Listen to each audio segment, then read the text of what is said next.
Welcome to podcast sir. Thank you. Sir childhood నుంచి like political లీడర్స్కి చాలా దూరంగా పెరుగుతూ ఉన్నాను సార్ నేనైతే. లైక్ పొలిటికల్ లీడర్స్ అంటే ఒక బ్యాడ్ ఒపీనియన్ అండ్ భయం. వాళ్ళు మనల్ని ఏం చేస్తారు అని, అంటే మేబీ మూవీస్ ప్రభావం అవ్వచ్చు, అంటే దగ్గరగా కొంతమందిని చూసిన ప్రభావం అవ్వచ్చు. అందుకని ఈవెన్ ఎన్జిఓ పెట్టిన 6 years నుంచి సర్వీస్ సెక్టార్లో ఉన్నా కానీ పొలిటికల్ లీడర్స్ని ఎప్పుడు యాక్టివిటీస్లో ఇన్వాల్వ్ చేయలేదు. వాళ్ళని వెళ్ళి మీట్ అయ్యి కనీసం సపోర్ట్ కూడా అడగలేదు. ఫర్ ద ఫస్ట్ టైం నేను ఇన్ని సంవత్సరాల జర్నీలో మీట్ అయిన పొలిటీషియన్ మీరే సార్. సో మిమ్మల్ని మీట్ అయిన ఫస్ట్ డే ఆఫ్టర్ 5 to 6 minutesలోనే లైక్ నా బ్రెయిన్లో అంతకు ముందు ఉన్న మిత్స్ అన్ని పోయాయి. ఓకే, సో అందరూ ఇలా ఉండరు అని. అండ్ మరీ ముఖ్యంగా అంటే మిమ్మల్ని చూసినప్పుడు కానీ మీతో కలిసిన ప్రతిసారి నాకు పొలిటికల్ లీడర్ని మీట్ అయిన ఇది రాదు సార్, ఒక టీచర్ని మీట్ అయిన ఎక్స్పీరియన్స్ నాకు వస్తుంది. ఎవ్రీ టైం కొత్త కొత్త విషయాలు నేర్పిస్తూ ఉంటారు, చెప్తూ ఉంటారు. సో అప్పుడు నేనేమనుకున్నానంటే లైక్ ఈ నాలెడ్జ్ నాకే కాదు, నాలాంటి యూత్కి చాలా మందికి రిక్వైర్మెంట్ ఉంది. పాలిటిక్స్ మీద ఉన్న మిత్స్ చాలా పోవాలి, పాలిటిక్స్ మీద అవేర్నెస్ రావాలి అనే రీజన్తోనే ఈ పాడ్కాస్ట్కి మిమ్మల్ని ఇన్వైట్ చేశాను sir. And thank you very much for accepting my invitation sir. Thank you sir. Sir like అసలు మీ ఫస్ట్ పాయింట్ మీరు చెప్పిన మనం ప్రపంచంలో ఏ దేశంలో అయినా లేకపోతే ఒక రాష్ట్రంలో అయినా సరే సమాజానికి సంబంధించి అన్ని రంగాలకు సంబంధించి నిర్ణయాలు తీసుకునే శక్తి రాజకీయ వ్యవస్థకే ఉంటుంది. అవును సార్. Political system. అవును. ఇప్పుడు చూడండి, ఇప్పుడు వరదలు వచ్చినాయి, వాటికి సంబంధించిన నిర్ణయాలన్నీ ఎవరు చేస్తున్నారు? చంద్రబాబు నాయుడు అంటే పొలిటికల్ లీడర్. అవును. కాబట్టి సమాజంలో ఏ రంగానికి సంబంధించి ఒక ఆర్థిక వ్యవస్థలో కావచ్చు, అవును సార్, ఒక సామాజిక వ్యవస్థలో కావచ్చు, అవును సార్, ఒక విద్యా వ్యవస్థలో కావచ్చు, మార్పులు రావాలంటే రాజకీయ వ్యవస్థలో నిర్ణయాలు జరగాలి. అవును సార్. రాజకీయ వ్యవస్థలో కీలకంగా ఉండేది పొలిటికల్ లీడర్స్, అంటే తెలుగులో చెప్పంటే రాజకీయ నాయకులు. కాబట్టి రాజకీయ నాయకులు అందరి మీద నెగిటివ్ ఒపీనియన్ ఉండాల్సిన అవసరం లేదు. ఆ మాటకు వస్తే మహాత్మా గాంధీ రాజకీయ నాయకుడే, ఉద్యమాన్ని నడిపాడు. జవహర్లాల్ నెహ్రూ రాజకీయ నాయకుడు, ఇందిరాగాంధీ రాజకీయ నాయకురాలు. అలా గొప్ప గొప్ప లీడర్స్ ఉన్నారు. కానీ మన చుట్టూ ఉన్న కొద్ది మందిని చూసి కొంతమంది అవినీతి పరులైన వాళ్ళు ఉంటారు, వాళ్ళని చూసి మనం ఒక నెగిటివ్ ఒపీనియన్ ఏర్పాటు చేసుకోవడం కరెక్ట్ కాదు. ఎందుకంటే ఈ రోజు ఉన్న పరిస్థితుల్లో చదువుకున్న వాళ్ళు, యూత్ కూడా రాజకీయాల్లోకి రావాల్సిన అవసరం ఉందని భావించే వాళ్ళు నేను ఒకటి. అందుకని నా ఫస్ట్ పాయింట్ ఏంటంటే రాజకీయ నాయకులు అందరూ బ్యాడ్గా లేరు, అందరూ అవినీతి పరులు కాదు, చాలా బాగా రూల్ చేసేవాళ్ళు ఉన్నారు. ఒకవేళ నిజంగా బ్యాడ్ అయినా మనం భరించాల్సింది, ఎందుకంటే వాళ్ళు ఉండక తప్పదు. రాజకీయ వ్యవస్థ ఉన్నన్నాళ్ళు రాజకీయ నాయకులు ఉంటారు. కాబట్టి నేను ఇప్పుడు మొదటి పాయింట్లో నేను చెప్పదలుచుకుంది, యూత్ కానీ చదువుకున్న వాళ్ళు కానీ రాజకీయాలంటే వ్యతిరేకంగా ఉండాల్సిన అవసరం లేదు. అవకాశం ఉంటే వాళ్ళు కూడా ఎంటర్ కావాలనేది నా యొక్క సబ్మిషన్ అన్నమాట. Yes sir, exactly sir. అదే సార్, మిమ్మల్ని మీట్ అయిన తర్వాత, అంటే దూరంగా ఉన్నాను చాలా రోజుల నుంచి, మిమ్మల్ని మీట్ అయిన తర్వాత ఆ ఒపీనియన్ అంతా మారిపోయింది. ఈ మధ్య కాలంలో ఇంకా చాలా మందిని కూడా మీట్ అవుతూ ఉన్నాను సార్. సో డెఫినెట్లీ మీరు చెప్పిన పాయింట్ కరెక్టే సార్. సార్ లైక్ అంటే మీ ఫ్యామిలీ బ్యాక్గ్రౌండ్ ఏంటి సార్? అంటే పాలిటిక్స్లో ఉన్నారా మీ పేరెంట్స్ కానీ ఆర్ మీ గ్రాండ్ పేరెంట్స్ కానీ? యాక్చువల్గా మాది వెస్ట్ గోదావరి, పశ్చిమ గోదావరి జిల్లాలో ఏలూరు. ఏలూరుకి ఒక 12 kilometers దూరంలో మా గ్రామం పోతునూరు. యాక్చువల్గా మా తాత చదువుకోలేదు, వాళ్ళకి రాజకీయాల సంబంధం కూడా లేదు. ఆయన కేవలం ఒక 2 ఏళ్ల కిరాయి బండి తోలేవాడు, చదువుకో. మా నాన్న కూడా చదువుకోవాలి. మా నాన్న కిరాణా కొట్టు నడిపేవాడు, చిన్న కిరాణా కొట్టు మా గ్రామం. సో నేను ఆ కిరాణా కొట్టు స్కూల్కి వెళ్తూ ఆ కిరాణా కొట్టు కూడా నడిపేవాడు. అయితే మా నాన్న ఆ కిరాణా కొట్టు నడిపే సమయంలో షాపుకి రోజు పేపర్లు తెప్పించేవాడు. ఆ రోజుల్లో పాపులర్ పేపర్స్ ఇప్పుడులాగా ఈనాడు ఇవి కాదు. అప్పుడు ఆంధ్ర పత్రిక అని ఉండేది, ఆంధ్రప్రభ అని ఉండేది, అవి పాపులర్ డైలీ న్యూస్ పేపర్. అవి రెగ్యులర్గా వచ్చాయి. నేను రెగ్యులర్గా న్యూస్ పేపర్స్ 2వ క్లాస్ నుంచే చదువుతూ ఉండేవాడు. కాబట్టి రాజకీయాలంటే వాటి గురించి పేపర్లో చదవటం ఒక రకమైన ఇంట్రెస్ట్ కలిగి నేను లైఫ్లో గోల్ సెట్ అయింది. ఓకే. ఆ గోల్ ఏంటంటే పొలిటికల్ సైన్స్ లెక్చరర్ కావాలి. ఓకే. అంటే పొలిటికల్ సైన్స్ అంత వివరంగా తెలియదు ఆ పదాలు, కానీ హ్మ్. పాలిటిక్స్ చెప్పాలా చెప్పాలి. అది. ఓకే. అందుకని నేను ఇంటర్మీడియట్లో హెచ్ఈసి గ్రూప్ చదివా. హ్మ్.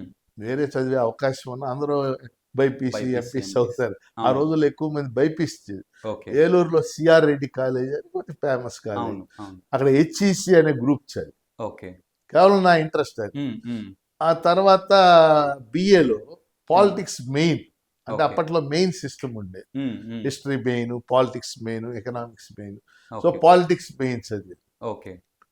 ఆ తర్వాత పాలిటిక్స్ ఇంట్రెస్ట్ అని చెప్పే కదా, హ్మ్. ఆంధ్ర యూనివర్సిటీలో నాకు వచ్చిన మార్కులకి హ్మ్. ఎంఏ పొలిటికల్ సైన్స్లో సీట్ వచ్చింది. ఓకే. హ్మ్. అంటే నేను లెక్చరర్ కావడానికి కావాల్సిన రూటు ఆ అవును. విధంగా హ్మ్. ఏర్పడింది. Yes. So HEC, BA politics main, hmm. MA Andhra యూనివర్సిటీలో పొలిటికల్ సైన్స్ అది. ఓకే. కాబట్టి ఆంధ్ర యూనివర్సిటీలో పొలిటికల్ సైన్స్లో చేరి హ్మ్. మొదట ఎంఏ పొలిటికల్ సైన్స్ అది అది ఓకే. చాలా ఇంట్రెస్టింగ్గా చదివి, ఎందుకంటే నా ఇంట్రెస్ట్ హ్మ్. హ్మ్. సబ్జెక్ట్ కాబట్టి. అవును. ఆ టైంలోనే నేను స్టూడెంట్ రాజకీయాల్లో కూడా ఎంటర్ అయ్యాను. ఓహ్! ఎస్ఎఫ్ఐ అనే ఒక ఆర్గనైజేషన్ అవును. అప్పుడు ఎమర్జెన్సీ తీసేసాక హ్మ్. యూనివర్సిటీలో చాలా యాక్టివ్గా ఉండేది. ఓకే. ఆ టైంలో యూనివర్సిటీలో చాలా మంది చదివేవాళ్ళు. ఇప్పుడు హ్మ్. మనకి జిఎంసి బాలయోగి అని ఒక ఆయన స్పీకర్గా చేశాడు. ఓకే. ఎర్రం నాయుడు అని ఇప్పుడు హ్మ్. రామ్మోహన్ నాయుడు కేంద్ర మంత్రి వాళ్ళ తండ్రి గారు, తండ్రి. ఓకే. ఆయన హ్మ్. కూడా నా టైంలో చదివేవాడు. బివి రాఘవల్ అని ఇప్పుడు సిపిఎం హ్మ్. National leader. ఇలా చాలా మంది చదివేవాడు. సో ఆ ఓకే. ఎస్ఎఫ్ఐలో పని. హ్మ్. అలాగే రెండో ఎంఏ కూడా సోషల్ వర్క్ చదివా హ్మ్. ఆంధ్ర యూనివర్సిటీ. ఓకే. మూడో ఎంఏ కూడా చదువుతున్న టైంలో హ్మ్. గుంటూరులో హిందూ కాలేజీలో జాబ్ వచ్చింది. లెక్చరర్ పోస్ట్గా ఏదో పడితే నేను కాకతాళీయంగా చూసి అప్లై చేశా. ఓకే. అది నాకు వచ్చింది. హ్మ్. ఆ విధంగా నేను గుంటూరు పొలిటికల్ సైన్స్ లెక్చరర్గా హ్మ్. వచ్చాను. హిందూ కాలేజ్. యాక్చువల్గా పొలిటీషియన్ కావాలి, ఇట్లా పోటీ చేయాలి అనే ఉద్దేశం అయితే లేదు. ఓకే. హ్మ్. పొలిటికల్ సైన్స్ లెక్చరర్గా ఉండాలనే హ్మ్. ఉద్దేశం మాత్రం కంటిన్యూ. అంటే నా పాయింట్ ఏంటంటే మీరు అడిగిన ప్రశ్నకి హ్మ్. మా ఫ్యామిలీ బ్యాక్గ్రౌండ్ లేదు, హ్మ్. లేకపోతే మా తాత మా నాన్న చదువుకున్నోళ్ళు కాదు. అవును. కానీ హ్మ్. కేవలం పాలిటిక్స్, పొలిటికల్ సైన్స్ సబ్జెక్ట్ మీద ఉన్న ఇంట్రెస్ట్తో వచ్చి ఓకే. ఎస్ఎఫ్ఐలో పనిచేయటం వల్ల హ్మ్. రాజకీయాలను స్టడీ చేయటం, ఓకే. రాజకీయాల్ని నిశ్చితంగా హ్మ్. హ్మ్. పరిశీలించడం అన్నారు. ఆ ఓకే. విధంగా నేను 1982 నుంచి హ్మ్. 2006 దాకా హిందూ కాలేజీలో ఓ హ్మ్. 25 ఏళ్ళు లెక్చరర్గా లెక్చరర్‌గా వర్క్ పనిచేశాను. చేశారు. ఓకే. 2007లో doctor YS Rajasekhar Reddy hmm. Chief మినిస్టర్గా ఉండగా హ్మ్. ఆంధ్రప్రదేశ్లో శాసన మండలిని తిరిగి పునరుద్ధరించారు. హ్మ్. అంటే అంతకు ముందు ఉండేది. అవును. మధ్యలో హ్మ్. ఎన్టీ రామారావు గారు చీఫ్ మినిస్టర్గా ఉండగా ఆయన శాసన మండలిని రద్దు చేసి ఓకే. కొన్ని హ్మ్. అనేక కారణాలు. హ్మ్. హ్మ్. తిరిగి రాజశేఖర రెడ్డి గారు 2007 ఉమ్మడి రాష్ట్రం హ్మ్. శాసన మండలిని తిరిగి పునరుద్ధరించారు. ఆ సమయంలో గుంటూరు కృష్ణ హ్మ్. Teacher constituency, okay. గుంటూరు జిల్లా కృష్ణా జిల్లా కలిసి ఒక నియోజకవర్గం. ఓకే. అది మన యూనియన్స్ ఇవన్నీ పోటీ చేయాల్సిన అవసరం ఏర్పడింది. వాళ్ళు అడిగారు, ఓకే. హ్మ్. మీరు పోటీ చేస్తే బాగుంటుంది. హ్మ్. అందుకని నేను అప్పుడు ఈ లెక్చరర్ ఉద్యోగానికి విఆర్ఎస్ పెట్టి వాలంటీర్ రిటైర్మెంట్ హ్మ్. హ్మ్. ఈ శాసన మండలి పోటీ చేయాల్సి. ఆ ఓకే. విధంగా అంటే హ్మ్. యాక్టివ్ పాలిటిక్స్లో ఉండకూడదని నాకేం లేదు, హ్మ్. హ్మ్. ఎందుకంటే ఆల్రెడీ ఆ ఇంట్రెస్ట్ ఉంది కాబట్టి. అవును. కాబట్టి నేను యాక్చువల్గా నేను లెక్చరర్గా ఈ ఎమ్మెల్సీగా పోటీ చేసి నామినేషన్ వేసినాటి 10 ఏళ్ల సర్వీస్ ఉంది, హుహు. హ్మ్. Permanent post. అవును. సాధారణ ధైర్యం చేయరు. అవును. ఆయనకి ఏదైతే అవుద్దులే అని చెప్పేసి చేసాం. 2007లో గెలిచా, 2009లో గెలిచా, ఓకే. 2015లో ఓడిపోయా, హ్మ్. 2019లో గెలిచా. హ్మ్. అంటే ఇప్పుడు థర్డ్ టైము థర్డ్ టైమ్. హ్మ్. ఎమ్మెల్సీగా కంటిన్యూ అవుతుంది. అవును. అట్లా ఎంటర్ కావడం జరిగింది. ఓకే. ఓకే. సార్ అంటే మామూలుగా మీకు పొలిటికల్ సైన్స్ మీద ఇంట్రెస్ట్ ఉంది, ప్యాషన్ ఉంది. దాంతో టీచర్ అయ్యారు. ఈ ఆ పాయింట్ ఆఫ్ టైమ్‌లో పాలిటిక్స్‌లోకి రావటానికి భయం కానీ అలా ఏం లేదా సార్? ఇది భయం ఎందుకు? ఆల్రెడీ నేను పొలిటికల్ సైన్స్ లెక్చరర్గా హ్మ్. ఓ 25 ఏళ్ళు టీచ్ చేశాను. అవును. ఒక రాజ్యాంగం చదివాం మనం. హ్మ్. హ్మ్.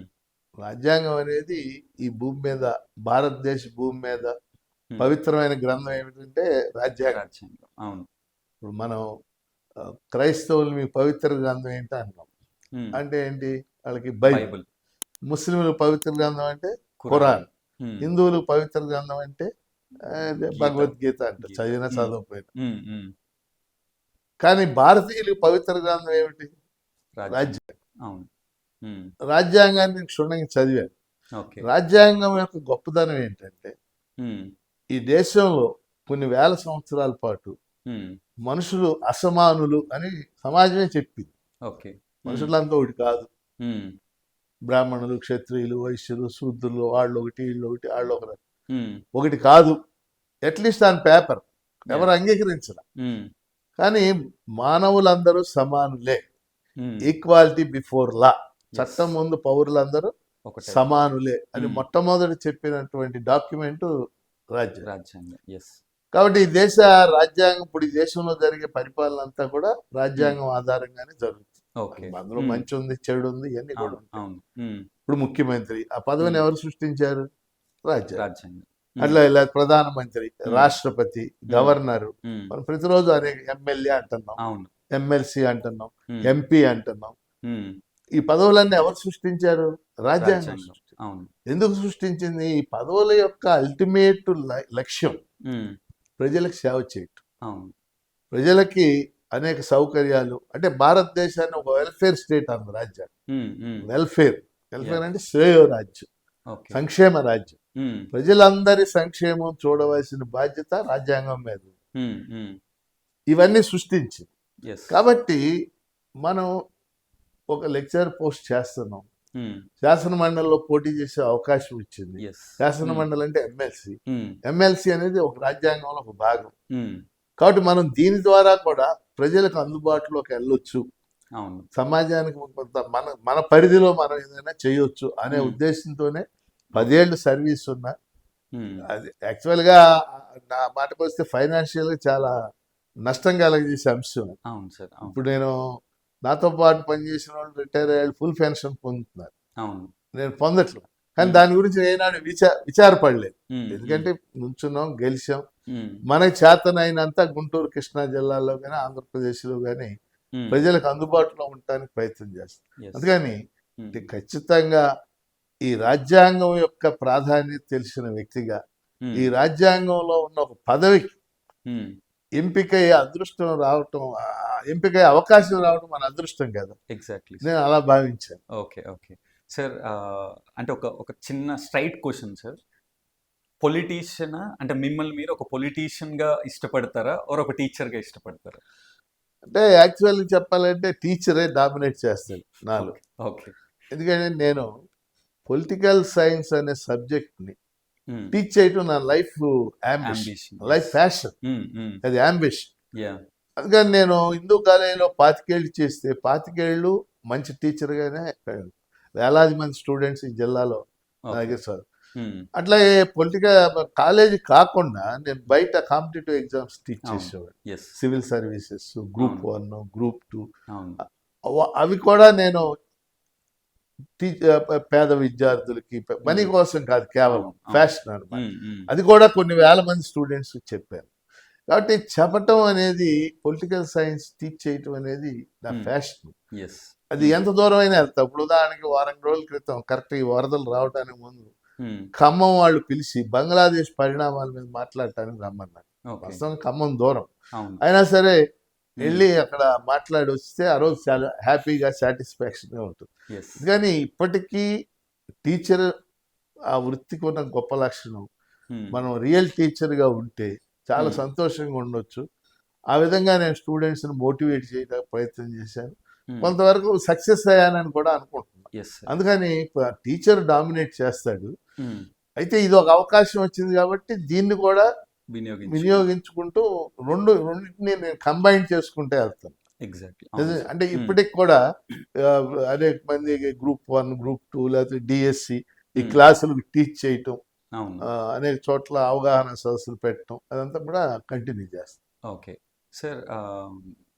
అండ్ ఇప్పుడు మీరు ఇండిపెండెంట్గా ఉన్నారు కదా సార్, అంటే ఏ పార్టీకి లేరు. ఇప్పుడు ఆంధ్రప్రదేశ్లో 3 పార్టీలు ఉన్నాయి, ఇంకా కొన్ని చిన్న చిన్న పార్టీలు కూడా ఉన్నాయి. ఏ పార్టీలో జాయిన్ అవ్వకుండా ఇండిపెండెంట్గానే ఉండటానికి రీజన్ ఏంటి సార్?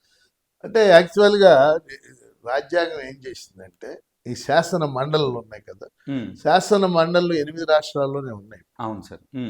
అప్పర్ హౌస్ అంటే కేంద్రంలో అప్పర్ హౌస్ కంపల్సరీ. మనం రాజ్యసభ అంటాం, లోక్సభ. అక్కడ ఉండి తీరాలి, అది ఎవరు రద్దు చేయలేరు.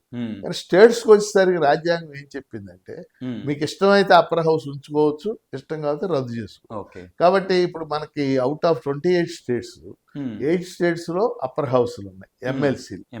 అంటే ఇప్పుడు ఆంధ్రప్రదేశ్, తెలంగాణ, కర్ణాటక, మహారాష్ట్ర, తర్వాత బీహార్, ఉత్తరప్రదేశ్, ఇలాంటి స్టేట్స్లో అప్పర్ హౌస్. ఈ అప్పర్ హౌస్ యొక్క కంపోజిషన్ ఎలా ఉంటుందంటే కొంతమంది సభ్యుల్ని ఎమ్మెల్యేలు ఎన్నుకుంటారు, కొంతమంది సభ్యుల్ని లోకల్ బాడీస్ ఎన్నుకుంటాయి. లోకల్ బాడీస్ అంటే స్థానిక సంస్థలు, పంచాయతీరాజ్ సంస్థల ప్రతినిధులు, ఈ సర్పంచ్లు, ఎంపీటీసీలు, జడ్పీటీసీలు, ఇలా కొంతమంది ఎన్నుకోబడతారు. కొంతమంది ప్రతినిధుల్ని గవర్నర్ నామినేట్ చేస్తారు. అలాగే కొన్ని స్థానాలు ఏం చేశారంటే టీచర్లకి కొన్ని స్థానాలు గ్రాడ్యుయేట్స్కి కేటాయించారు రాజ్యాంగ నిర్మాత. ఇప్పుడు ఉదాహరణకి ఇప్పుడు మన రాష్ట్రంలో, ప్రస్తుత రాష్ట్రంలో శాసన మండలిలో 58 సీట్లు ఉన్నాయి. ఈ 58లో 5 టీచర్స్ కాన్స్టిట్యున్సీలు ఉంటాయి, 5 గ్రాడ్యుయేట్ కాన్స్టిట్యున్సీ. ఉమ్మడి రాష్ట్రంలో అయితే 8 ఉంటాయి. కాబట్టి అప్పట్లో ఏమైందంటే మనం టీచర్స్, గ్రాడ్యుయేట్స్ వీలైనంత వరకు ఆ ప్రతినిధుల్నే ఎన్నుకుంటే రాజకీయ పార్టీలు కూడా పోటీ చేయొచ్చు. అంటే రాజ్యాంగం ఏమి ఇచ్చిందంటే అవకాశం.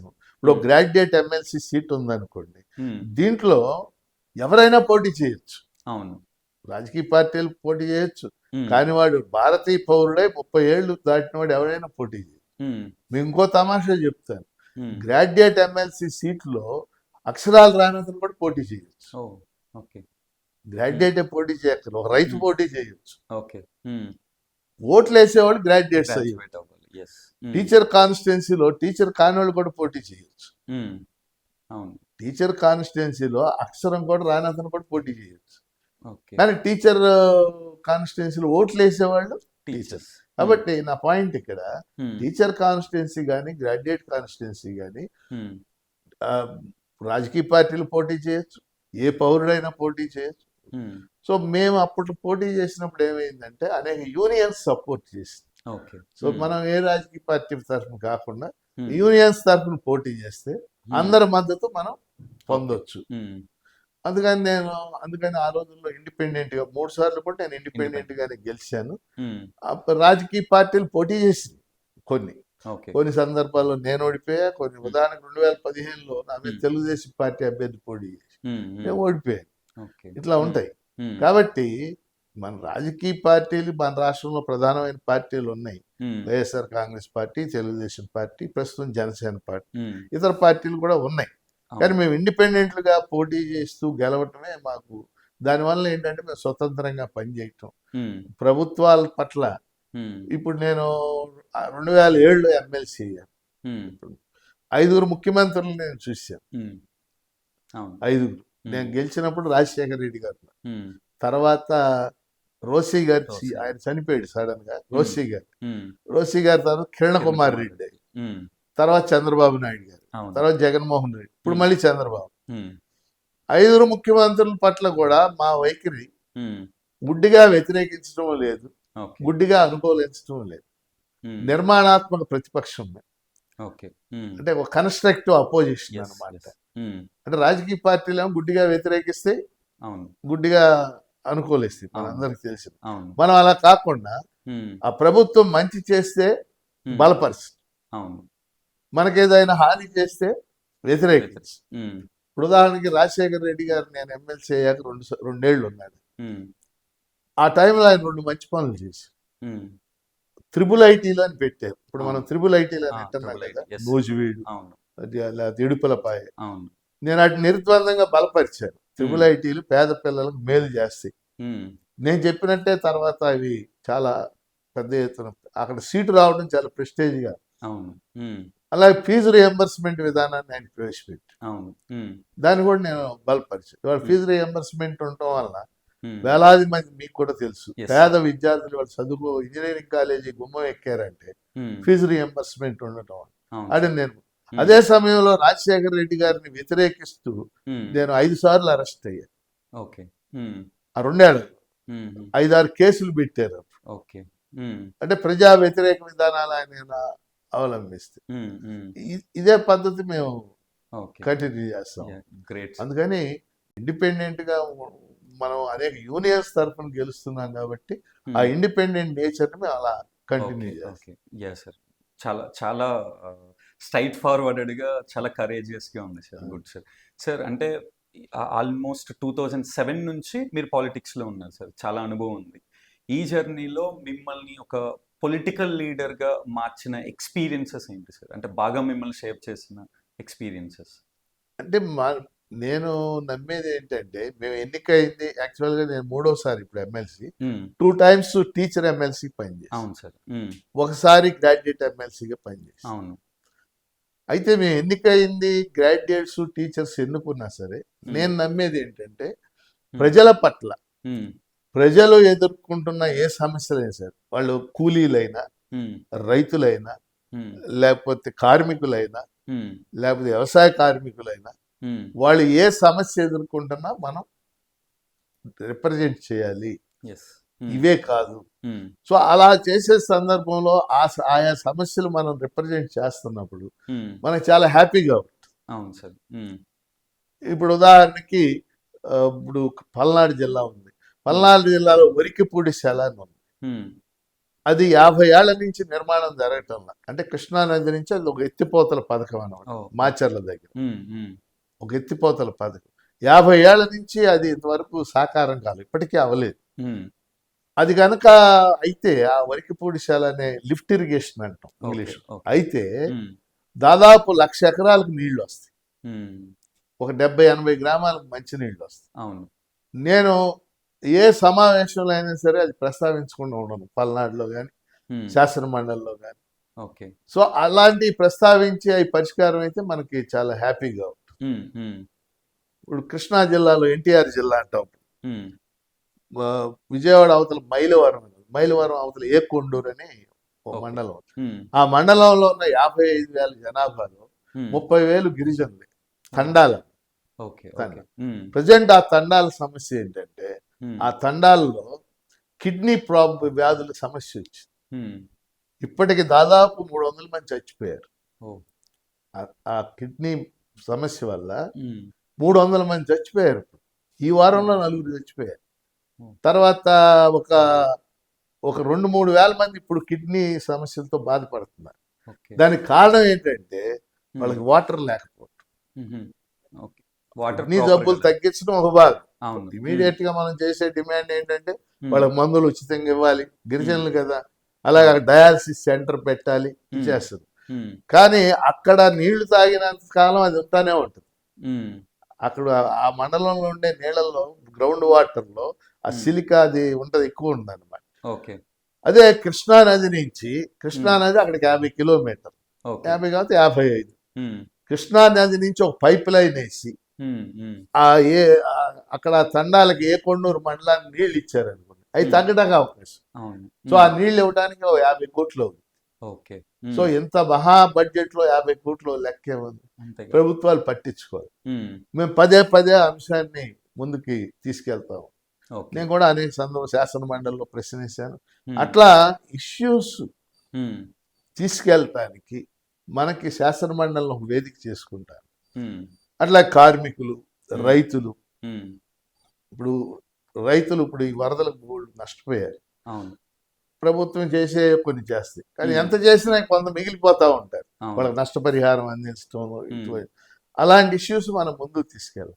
సో అలాంటి ఇష్యూస్ నేను శాసన మండలిలో ప్రస్తావిస్తూ ఉంటాను. ఇక్కడ జిల్లా స్థాయిలో జిల్లా అభివృద్ధి సమీక్ష సమావేశాలు జరుగుతాయి, హైయెస్ట్ బాడీ అనమాట ఆ జిల్లాకి సంబంధించి. అలా జిల్లా పరిషత్ సమావేశాలు జరుగుతాయి.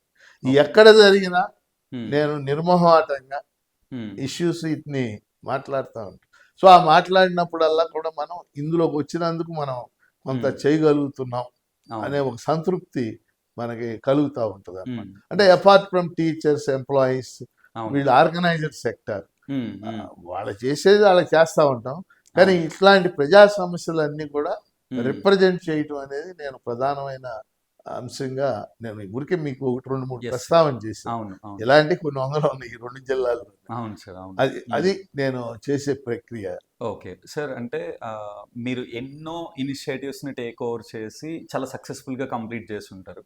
బట్ ఈ జర్నీలో మీకు బాగా ప్రౌడ్గా అనిపించిన ఒక ఇనిషియేటివ్ ఏంటి సార్? మీరు తీసుకొని సక్సెస్ఫుల్గా కంప్లీట్ చేసి దానివల్ల పీపుల్ బెనిఫిట్ అయిన ఒక మంచి ఇనిషియేటివ్, మీకు ప్రౌడ్గా అనిపించే ఇనిషియేటివ్. అంటే మెయిన్‌గా ఏంటంటే మనం ఈ 2 జిల్లాలకు సంబంధించి కృష్ణా, గుంటూరు ఈ 2 కూడా మీకు తెలుసు కదా అగ్రేరియన్ బేస్డ్ అవును డిస్ట్రిక్ట్స్. సార్ అవును. ఇక్కడ పెద్దగా పరిశ్రమలు అవి ఇవి లేవు. కూడా లేవు. మ్మ్. సో నేను బాగా చొరవ తీసుకుని చేసింది పల్నాడు ప్రాంతంలో. మ్మ్. అది వెనుకబడిన ప్రాంతం ఈ రోజు కూడా. అవును సార్ కరెక్ట్. పల్నాడు ప్రాంతంలో హై స్కూల్స్ కానీ స్కూల్స్ కానీ డెవలప్మెంట్కి మ్మ్. మనం మేజర్ ఇనిషియేటివ్ తీసుకున్నాం. ఓకే.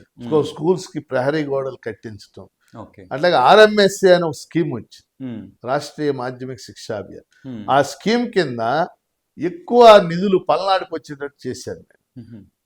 అది ఇప్పుడు ఎందుకంటే ఇవాళ పిల్లలు అక్కడ ఎక్కువ పేద ప్రాంతం కాబట్టి గవర్నమెంట్ స్కూళ్ళల్లో మ్మ్. మన గుంటూరు కంటే కూడా మ్మ్. పల్నాడులో ఎక్కువ. ఉదాహరణ పిడుగురాళ్ళ హై స్కూల్లో 2400, ఓ ఓకే. మ్మ్. బ్రాహ్మణపల్లి అని పక్కనే ఉంది 1200 ఉన్నారు, పక్కనే దాచేపల్లి అని ఉంది 1400 ఉన్నారు, మ్మ్. మాచర్ల గర్ల్స్ హై స్కూల్లో 1400 ఉన్నారు, వినుకొండ గర్ల్స్ హై స్కూల్లో 1200. మ్మ్. కాబట్టి ఇలాంటి స్కూల్స్ వీటికి మ్మ్. సంబంధించి మనం స్పష్టంగా మ్మ్. నిధులు అవి వచ్చేటట్టు 2010-11 ఆ ప్రాంతాల్లో పెద్ద ఎత్తున కృషి చేశాను. ఓకే. ఇవాళ ఆ స్కూల్స్ చూస్తుంటే ఆ రోడ్డు అమ్మట వెళ్తుంటే మనకి చాలా హ్యాపీగా ఉంటుంది. మ్మ్. మ్మ్. అవును. ఇప్పుడు ఉదాహరణకి మనం వినుకొండ వెళ్ళే దారిలో శావల్యాపురం అనే ఊరు తగులు, ఓకే. అది మండల హెడ్ క్వార్టర్ శావల్, మ్మ్. రోడ్డు పక్కన హై స్కూల్ ఉంటుంది. మ్మ్. అంటే ఒక ఇన్సిడెంట్ చెప్తున్నాను. Yes sir. సో శావల్యాపురం మండలంలో 5 హై స్కూల్స్, మ్మ్. 5 హై స్కూల్స్ ఉన్న 10th క్లాస్ సెంటర్ లేదు అక్కడ. వాళ్ళు వినుకొండ వెళ్ళి పరీక్ష రాయాలన్నమాట. ఓ. కారణం ఏంటంటే శావల్యాపురంలో సెంటర్ ఇవ్వాలంటే మ్మ్. హై స్కూల్కి కాంపౌండ్ వాళ్ళు ఉండాలి. ఓకే. ఓ 10th క్లాస్ సెంటర్ ఇవ్వాలంటే మ్మ్. హై స్కూల్కి కాంపౌండ్ వాళ్ళు మస్ట్. అవును. శావల్యాపురం హై స్కూల్ అది అది దానికి ఇవ్వాలి. ఇస్తే మిగిలిన హై స్కూల్ వాళ్ళందరూ అక్కడికి వచ్చి రాస్తారు. అవును. కానీ మ్మ్. అది జరగల. ఓకే. కాంపౌండ్ వాళ్ళు కట్టల. మ్మ్. ఆ ఊరోళ్ళంతా నా దగ్గరికి వచ్చారు, ఓకే. మా కాంపౌండ్ వాళ్ళు లేదు, దాంతో మ్మ్. 10th క్లాస్ సెంటర్ ఇవ్వాలి. నేను మ్మ్. కలెక్టర్ దగ్గర తీసుకెళ్ళి అప్పుడు సురేష్ కుమార్ గారు అని ఆయన కలెక్టర్. మ్మ్. మ్మ్. ఎంత అవుతుందని ఎస్టిమేషన్ వేస్తే 10 లక్షలు అవుతుంది. ఓ. అప్పుడు మన ఎమ్మెల్సీ ఫండ్స్ ఉంది. మ్మ్. సురేష్ కుమార్ గారు అడిగారు, నువ్వు ఎంత ఇస్తావు అన్నారు. మ్మ్. నేను 4 లక్షలు ఇస్తాను సార్ మన ఎమ్మెల్యే. అయితే మ్మ్. నేను 6 లక్షలు నేను ఇచ్చేస్తాను. ఓ. సో 10 లక్షలతో కాంపౌండ్ వాళ్ళు కట్టేసి మ్మ్.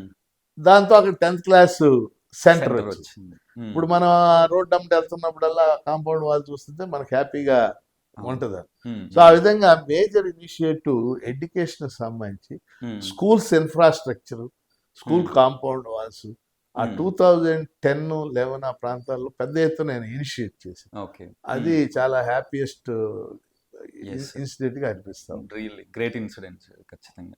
సార్ లైక్ నెక్స్ట్ 2025లో ఎలక్షన్స్ ఉన్నట్లున్నాయి కదా సార్, ఎమ్మెల్సీకి మార్చి. మళ్ళీ పోటీ చేస్తున్నారు సార్? ఇంకా ఆలోచన ఏం లేదు ప్రస్తుతానికి. అంటే ఆల్రెడీ మనం 3 సార్లు చేసాం. అవును. మ్మ్. సో అది రెండోది ఆ అంశం నా చేతుల్లో ఉండే అంశం కూడా కాదు. ఓకే. యాక్చువల్లీ ఫస్ట్ టైం మనం పోటీ చేసినప్పుడు కూడా మన యూనియన్స్, మ్మ్. మనకి టీచర్ యూనియన్స్ ఉన్నాయి యూటీఎఫ్ లాంటివి, మ్మ్. అలాగే ట్రేడ్ యూనియన్స్ ఉన్నాయి మ్మ్. సిఐటి. అంటే మనం రాజకీయ పార్టీలతో కనెక్ట్ కాలేదు, మీకు అవును ఇందా సార్. చెప్పాము. అవును. సిఐటి లాంటి యూనియన్స్ ఉన్నాయి. ఓకే. అంటే అవి ట్రేడ్ యూనియన్స్ మ్మ్. అన్నమాట, మ్మ్. ఇలా వర్కర్స్ కోసం పని. అలా యూనియన్స్ మనకు చాలా ఉన్నాయి. మ్మ్. అవును. నేను ఎమ్మెల్సీ అయినా కాకపోయినా యూనియన్స్ తో మన రిలేషన్ కంటిన్యూ Continue అవుతుంది. అవుతుంది. అవును. ఎమ్మెల్సీ అయితే వాళ్ళ యొక్క డిమాండ్స్ మీద మనం గవర్నమెంట్ రిప్రజెంట్ చేయడం ఈజీ అవుతుంది. మ్మ్. మ్మ్. కాబట్టి ఆ యూనియన్స్ అన్ని డెమోక్రటిక్ గా మ్మ్. వాళ్ళు ఏమి నిర్ణయించి ఓకే. చేస్తే అది ముందుకెళ్తా ఉంటుంది మ్మ్. అన్నమాట. మ్మ్. అందుకని మరి ప్రస్తుతానికి మనం ఏమి దాని మీద విధానపరమైన నిర్ణయం ఏమి తీసుకోలేదు. ఓకే. ఓకే. సార్ ఇందాక మీరు రాజ్యాంగం గురించి కొంచెం మాట్లాడారు సార్.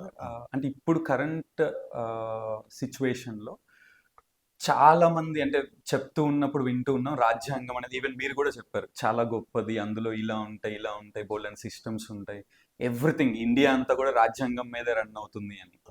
సో అంటే దీని ఇంపార్టెన్స్ ఏంటి సార్? అంటే ఇంకా క్లియర్గా ఇప్పుడున్న కరెంట్ జనరేషన్లో యూత్కి అసలు ఏమీ తెలియట్లేదు. సో దీని యొక్క ఇంపార్టెన్స్ ఇంకా కొంచెం క్లియర్గా చెప్తారా? అంటే మనం అర్థం చేసుకోవాల్సింది ఏంటంటే ప్రాచీన కాలం నుంచి కూడా ఇప్పటిదాకా ఉమ్, ప్రజలను పరిపాలించే ఒక వ్యవస్థ ఉండాలి. ఉమ్, అంతే. అవును సార్. చాలా వందల ఏళ్ల పాటు ప్రజల్ని రాజులు పరిపాలించారు. అవును. రాజు కొడుకు రాజు అవుతా ఉంటాడు. మనం ఉమ్, వందల మంది రాజుల గురించి విన్నాం. అవును సార్. ఆ రాజు రాజ్యాన్ని పరిపాలిస్తూ అతని సైన్యం, మంత్రులు. ఉమ్, అదే అప్పుడు రాజ్యాంగం అనేది లేదు. లేదు. ఉమ్, వాళ్ళు చెప్పిందే రాజ్యాంగం. ఉమ్, ఉమ్, అవును సార్. ఒక ఆయన చెప్తాడు సార్వభౌముని ఆజ్ఞలే శాసనాలు అంటే. ఉమ్, సార్వభౌముడు అంటే రాజు. రాజు. ఉమ్, సో చాలా ఏళ్ళు చరిత్ర ప్రారంభమయ్యాక ఎక్కువ కాలం రాజులే పరిపాలించారు. అవును. కానీ ఆధునిక ప్రపంచ చరిత్ర ప్రారంభం అయ్యాక ఉమ్, రాజులు కూడా మామూలు మనుషులే, మనలాగే పుట్టారు అవును. అనేది గుర్తింపుకు వచ్చి మొట్టమొదటిసారిగా ఇంగ్లాండ్లో ప్రజలు తిరుగుబాటు చేసి ఓకే. ఉమ్, నీకు అధికారాలు ఉండవు, ఉమ్, మేమే తీసుకుంటున్నాం అధికారాలు. ఉమ్, మేమంటే ప్రజలు. ప్రజలు. ఉమ్, ప్రజలు అధికారాలు తీసుకోవడమే ప్రజాస్వామ్యం, ఉమ్, ఆధునిక ప్రజాస్వామ్యం. నీకు అధికారాలు ఉండవు, ఉమ్, ఉంటే ఉండు, లేదా వెళ్ళిపో. ఉమ్, ఉన్నారు ఇప్పుడు బ్రిటన్లో రాజు లేక రాణి ఉన్నారు. ఇప్పుడు మన అవును. ఎలిజబెత్ రాణి చచ్చిపోయింది. ఉమ్, ఎలిజబెత్ రాణి కొడుకు ప్రిన్స్ చార్లెస్ ఇప్పుడు రాజు అయ్యాడు. ఉమ్, పెద్ద బిల్డింగ్ అది, బకింగ్హామ్ ప్యాలెస్ అంటారు. ఓకే. కానీ ఆయనకి అధికారాలు ఏమి ఉండవు. ఉమ్, ఇప్పటికీ ప్రధానమంత్రి చేత ప్రమాణ స్వీకారం చేయిస్తాం. ఓకే.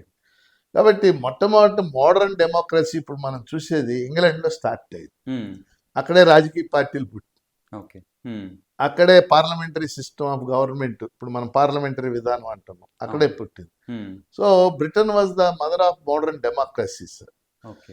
ఆ తర్వాత అమెరికాలో విప్లవం వచ్చింది, ఉమ్, యుఎస్ఏలో 1776. ఉమ్, వాళ్ళకి రావటమే విప్లవం వచ్చింది కాబట్టి ఉమ్, వాళ్ళు కూర్చుని ఒక రాజ్యాంగాన్ని రాశారు.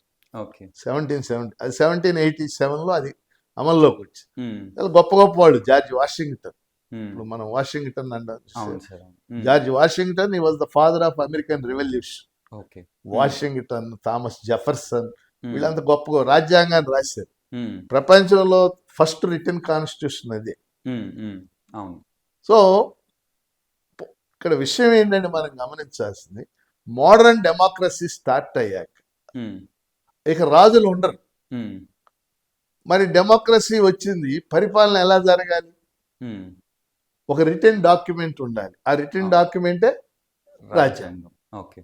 సో అలా Britain, America, France, Australia, Canada అన్ని దేశాలు వచ్చేసి ఉమ్, మన దేశానికి రాజ్యాంగం స్వాతంత్రం వచ్చాక, ఉమ్, స్వాతంత్ర్యానికి ముందే కొంత డిబేట్ జరిగింది మన దేశం. ఒకవేళ రేపు స్వాతంత్రం వస్తే ఉమ్, మన రాజ్యాంగం ఎలా ఉండాలి, ఉమ్, వీళ్ళంతా చర్చ చేశారు.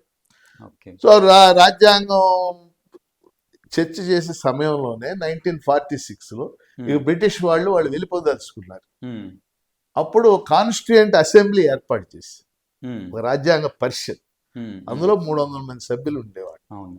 వాళ్ళు ఎన్నిక ద్వారా వచ్చారు. ఉమ్, వాళ్ళందరూ కూర్చొని డాక్టర్ రాజేంద్ర ప్రసాద్ని అధ్యక్షుడికి ఎన్నుకున్నారు. ఉమ్, ఇందులో అనేక కమిటీలు పెట్టారు. ఆ కమిటీలో ఒక కమిటీ డ్రాఫ్టింగ్ కమిటీ అంటారు. ఉమ్, దానికి డాక్టర్ బిఆర్ అంబేద్కర్ ఉమ్, చైర్మన్. చైర్మన్. డ్రాఫ్టింగ్, రాజ్యాంగం డ్రాఫ్ట్ చేయటం. ఉమ్, అంబేద్కర్ నాయకత్వాన 7 మంది సభ్యులు ఉమ్, ఒక 60 రాజ్యాంగాలను స్టడీ చేసి, ఓకే. ఉమ్, ఆ టైంకి ఉన్న మంచి రాజ్యాంగం చేసి వాటిల్లో మంచి ఎక్కడ ఉంది, ఉమ్, అమెరికాలో ఏం మంచి ఉంది. ఉదాహరణకు అమెరికా రాజ్యాంగంలో బిల్ ఆఫ్ రైట్స్ అని, ఉమ్, అవి తీసుకొచ్చి మన రాజ్యాంగంలో ఫండమెంటల్ రైట్స్ అని పెట్టారు. ఓకే. ఉమ్, అట్లా ఒక్కొక్క రాజ్యాంగం నుంచి ఒక్కొక్కటి తీసుకున్నారు. ఉమ్, తీసుకుని మన రాజ్యాంగాన్ని తయారు చేశారు. ఉమ్, కాబట్టి రాజ్యాంగం డాక్టర్ అంబేద్కర్ 1949 నవంబర్ 26 ఉమ్, రాజ్యాంగం అడాప్ట్ అయింది ఆ రోజు. ఓకే. అంటే రేపు నవంబర్ 26కి 75 years అవుతుంది. ఉమ్, అడాప్ట్ చేశారు. yeah. సో ఆ రాజ్యాంగం ఇప్పటికీ కొనసాగుతుంది. అందులో అనేక మార్పులు జరిగింది. ఉమ్, చేంజ్ చేయడం సహజం. ఆ మార్పు చేయటానికి కాన్స్టిట్యూషనల్ అమెండ్మెంట్ అని అమెండ్ చేసుకోవచ్చు, చిన్న చిన్న విషయాలు. ఓకే. కానీ బేసిక్ క్యారెక్టర్ మాత్రం రాజ్యాంగం కొనసాగుతుంది. ఓకే. కాబట్టి ఈ ఇండియన్ సాయిల్లో, భారత Hmm. భూభాగంలో ఉమ్, అత్యంత పవిత్రమైనది, శక్తివంతమైనది ఏంటంటే రాజ్యాంగం, వ్యక్తులు కాదు. ఉమ్, yes. అయితే ఏంటంటే అప్పుడు అంబేద్కర్ 1949 నవంబర్ 26న ఉమ్, విలేకరులు ఆయన పొగిడారు. ఉమ్, మీరు గొప్ప రాజ్యాంగాన్ని రాశారు, ఉమ్, అది ఇది అని చెప్పేసి. ఉమ్, ఆయన ఒక మాట చెప్పాడు వినయంగా, ఉమ్, మేము రాసిన రాజ్యాంగం గొప్పదై ఉండొచ్చు, ఉమ్, కానీ రాబోయే కాలంలో దీని ఫలితాలు ప్రజలకు అందాలంటే ఉమ్, రాబోయే పాలకుల మీద ఆధారపడి ఉంటుంది. ఓకే. అంటే రాజ్యాంగాన్ని అమలు చేసే వాళ్ళ మీద ఉమ్, ఆధారపడి depend అయి ఉంటుంది. ఉంటుంది. Yeah. ఉమ్, అందుకని మనం 75 ఏళ్ళు చూసినప్పుడు అప్పుడప్పుడు కొన్ని ఎగుడు దిగుడు రావటం, ఉమ్, లేకపోతే కొన్నిసార్లు ఇబ్బందులు రావడం. ఇప్పుడు ఉదాహరణ 1975లో ఇందిరాగాంధీ ఉమ్, ఎమర్జెన్సీ విధించింది. అవును. అది ఒక పెద్ద ఉమ్, గొప్ప నాయకురాలు. అవును. కానీ ఎమర్జెన్సీ విధించడం అనేది రాజ్యాంగానికి విఘాతం కలిగించింది. Yes. సరే, ప్రజలే మళ్ళీ ఆవిడని ఓడించేశారు, ఉమ్, రాజ్యాంగాన్ని కాపాడు. అవును. అలాగే ఇటీవల కాలంలో మనం లాస్ట్ 5, 6, 7 ఇయర్స్లో జరుగుతున్న కొన్ని సంఘటనలు చూస్తే రాజ్యాంగానికి విరుద్ధంగా మనకు అనిపిస్తూ ఉన్నాయి. ఇప్పుడు దానికి రాజ్యాంగం యొక్క ఒక బేసిక్ క్యారెక్టర్ సెక్యులరిజం, ఉమ్, అంటే లౌకిక విధానం. ఉమ్, లౌకిక విధానం అంటే అన్ని మతాలు ఉంటాయి, మత సామరస్యం ఉండాలి.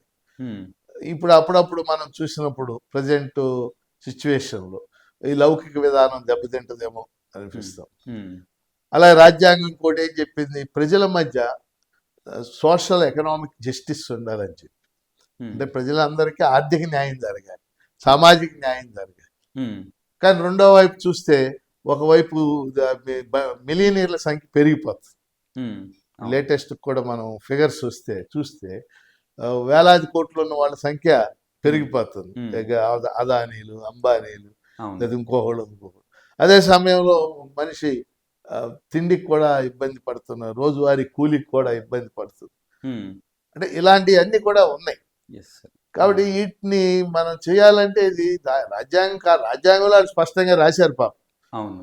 ఉమ్, కానీ అమలు జరిగే తీరు, ఆ విధానాలు అమలు జరిగే తీరు, ప్రజలు ఏం చేస్తున్నారంటే వాళ్ళ కోపం వచ్చినప్పుడల్లా నువ్వు చేయలేదు కాబట్టి ఆయన ఓడిస్తున్నారు, ఇంకో ఆయన గెలిపిస్తున్నారు. ఉమ్, ఇప్పుడు మన స్టేట్లో మనం చూసాం, అవును. 2014-19 చంద్రబాబు నాయుడు సీనియర్ లీడర్ ఉమ్, చేస్తానని గెలిపించారు. వాళ్ళ యాస్పిరేషన్స్ అనుకున్న స్థాయిలో అవ్వలేదు. ఉమ్, 2019లో జగన్మోహన్ రెడ్డిని గెలిపించారు, ఉమ్, ఇంకో యాస్పిరేషన్కి వెళ్ళారు. 19-24 మధ్య ఆయన చేశాడు, ఉమ్, ఆయన డెలివరీ చేయలేకపోయాడు. అవును. మళ్ళీ 2024 మళ్ళీ చంద్రబాబు నాయుడు. ఉమ్, అంటే ఉన్న ప్రత్యామ్నాయాల్లో బెటర్ ప్రత్యామ్నాయం ఎన్నుకుంటూ వెళ్ళాలని, ప్రజలు అంతర్మించి చేసేది ఏమి ఉండదు. అంతే కదా, ప్రజలు వాళ్ళు ప్రత్యామ్నాయాన్ని క్రియేట్ చేసుకోలేరు. ఉమ్, ఉమ్, అట్లా ప్రజలు ఏంటంటే, నేను చెప్పదలుచుకుంది, రాజ్యాంగం వాళ్ళకి ఏమి తెలుసో తెలియకపోయినా ఉమ్, ఆయా సందర్భాల్లో రాజ్యాంగానికి ఇబ్బంది కలిగినప్పుడు, లేక ప్రజాస్వామ్యానికి ఇబ్బంది కలిగినప్పుడు వాళ్లే సంరక్షించుకుంటే వెళ్తున్నారు. yes, correct, sir. రాజకీయ నాయకుల కంటే కూడా ఉమ్, ప్రజలే కాపాడుకుంటారు.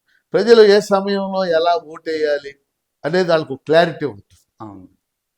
ఇప్పుడు మొన్న మీరు చూశారు కదా, నేషనల్ ఎలక్షన్స్ ఉమ్, 2 సార్లు మోడీ 300 చిల్లర పైగా ఓట్లు వచ్చింది. ఉమ్, అవును. మూడోసారి కూడా ఆయనకి 400 సీట్లు వస్తాయి, 400 సీట్లు వస్తాయి, 350 పైన వస్తాయి. ఇక ఏమైనా ఆయన చేసేయచ్చు. ఉమ్, పెద్ద ఎత్తున మీడియా ప్రచారం జరిగింది. వాస్తవంగా ఎగ్జిట్ పోల్స్లో కూడా నేషనల్ మీడియా మెయిన్ ఛానల్స్ అన్నీ నరేంద్ర మోడీకి 350-400 స్థానాలు గ్యారంటీ ఉమ్, అని చెప్పింది, మీరు ఫాలో అయ్యారు. అవును సార్. ఉమ్, కానీ ప్రజలు ఈ మూడోసారి మరీ అన్ని ఇస్తే ఈ మాట ఏంటో అని ఒక నిర్ణయానికి వచ్చారు, 240 ఇచ్చారు.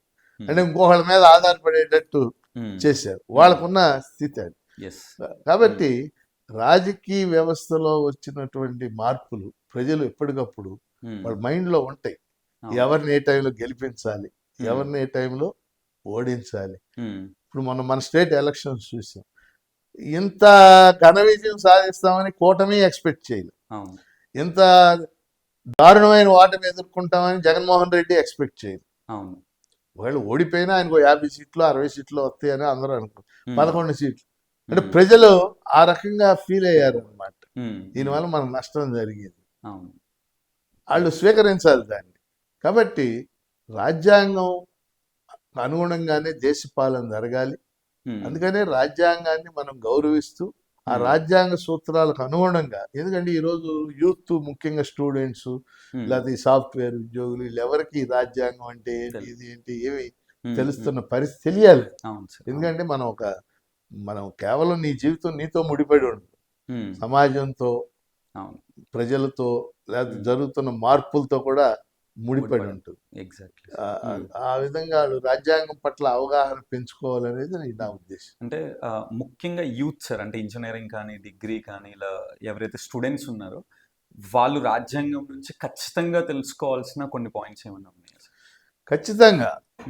ఎందుకంటే వాళ్ళు యాక్చువల్గా నా ఉద్దేశం అయితే ఏంటంటే ఆంధ్రప్రదేశ్, భారతదేశం అంతా అలా పెట్టండి, ఆంధ్రప్రదేశ్లో చదువుతున్న ప్రతి స్టూడెంట్ డిగ్రీ స్థాయిలో, డిగ్రీ అంటే బీటెక్, బి ఫార్మసీ, బీబీఏ, లేకపోతే బిఏ, బీకామ్, బిఎస్సి అని డిగ్రీలు కాదు, డిగ్రీ స్థాయిలో ఫస్ట్ ఇయర్లో కనీసం ఒక 50 మార్కులకి ఇండియన్ కాన్స్టిట్యూషన్ అనే ఒక పేపర్ పెట్టి 50 మార్కులు అది స్కోర్లో కలపాల.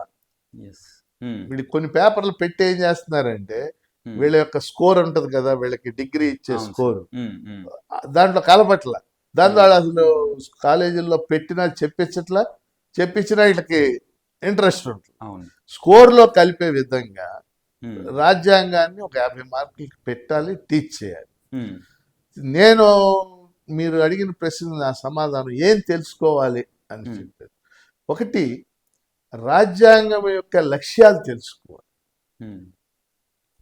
ప్రతి రాజ్యాంగానికి కూడా, ప్రపంచంలో ఏ రాజ్యాంగానికైనా ఫస్ట్ పేజీ అలా తెరవంగానే ఎనీ కాన్స్టిట్యూషన్ ప్రియాంబుల్ అని ఉంటుంది.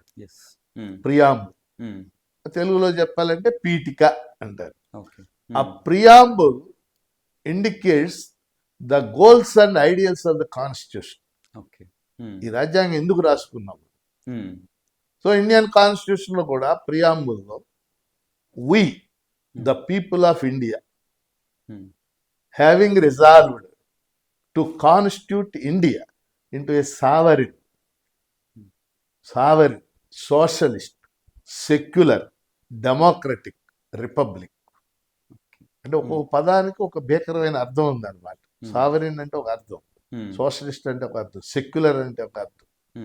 అలాగే justice, social, economic, political, Liberty of thought, expression, belief, worship, equality of opportunities for all the people, fraternity among the citizens of India. ఇలా రాసి నా ఆన్సర్ ఏంటంటే మీకు ఒకటి, రాజ్యాంగ పీఠికి తెలియాలి.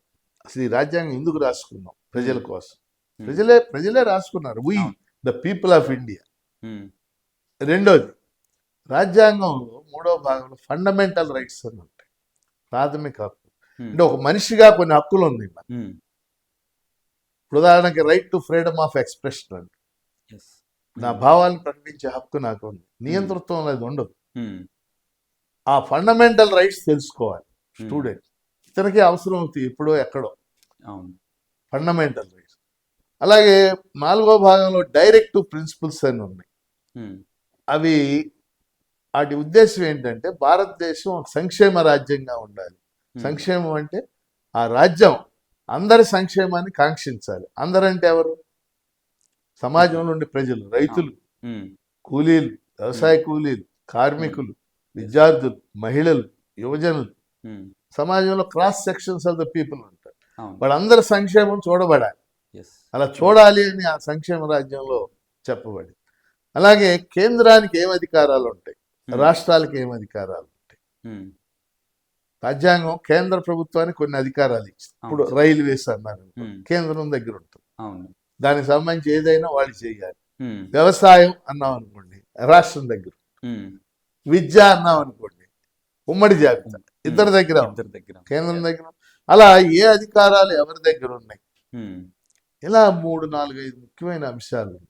వీటిని తెలుసుకుంటే మనం ఇంకా బాగా ఒక మనిషిగా సమాజం పట్ల మన కర్తవ్యం కూడా తెలిసే విధంగా ఉండటానికి అవకాశం ఉంటుంది.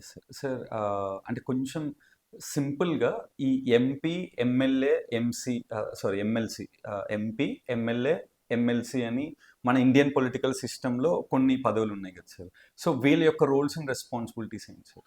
అంటే రాజ్యాంగం ఏం చేసిందంటే, రాజ్యాంగం అంటే ప్రపంచంలో ఏ రాజ్యాంగంలో అయినా సరే 3 వింగ్స్ ఉంటాయి: ఎగ్జిక్యూటివ్, లెజిస్లేచర్, జ్యుడిషియల్.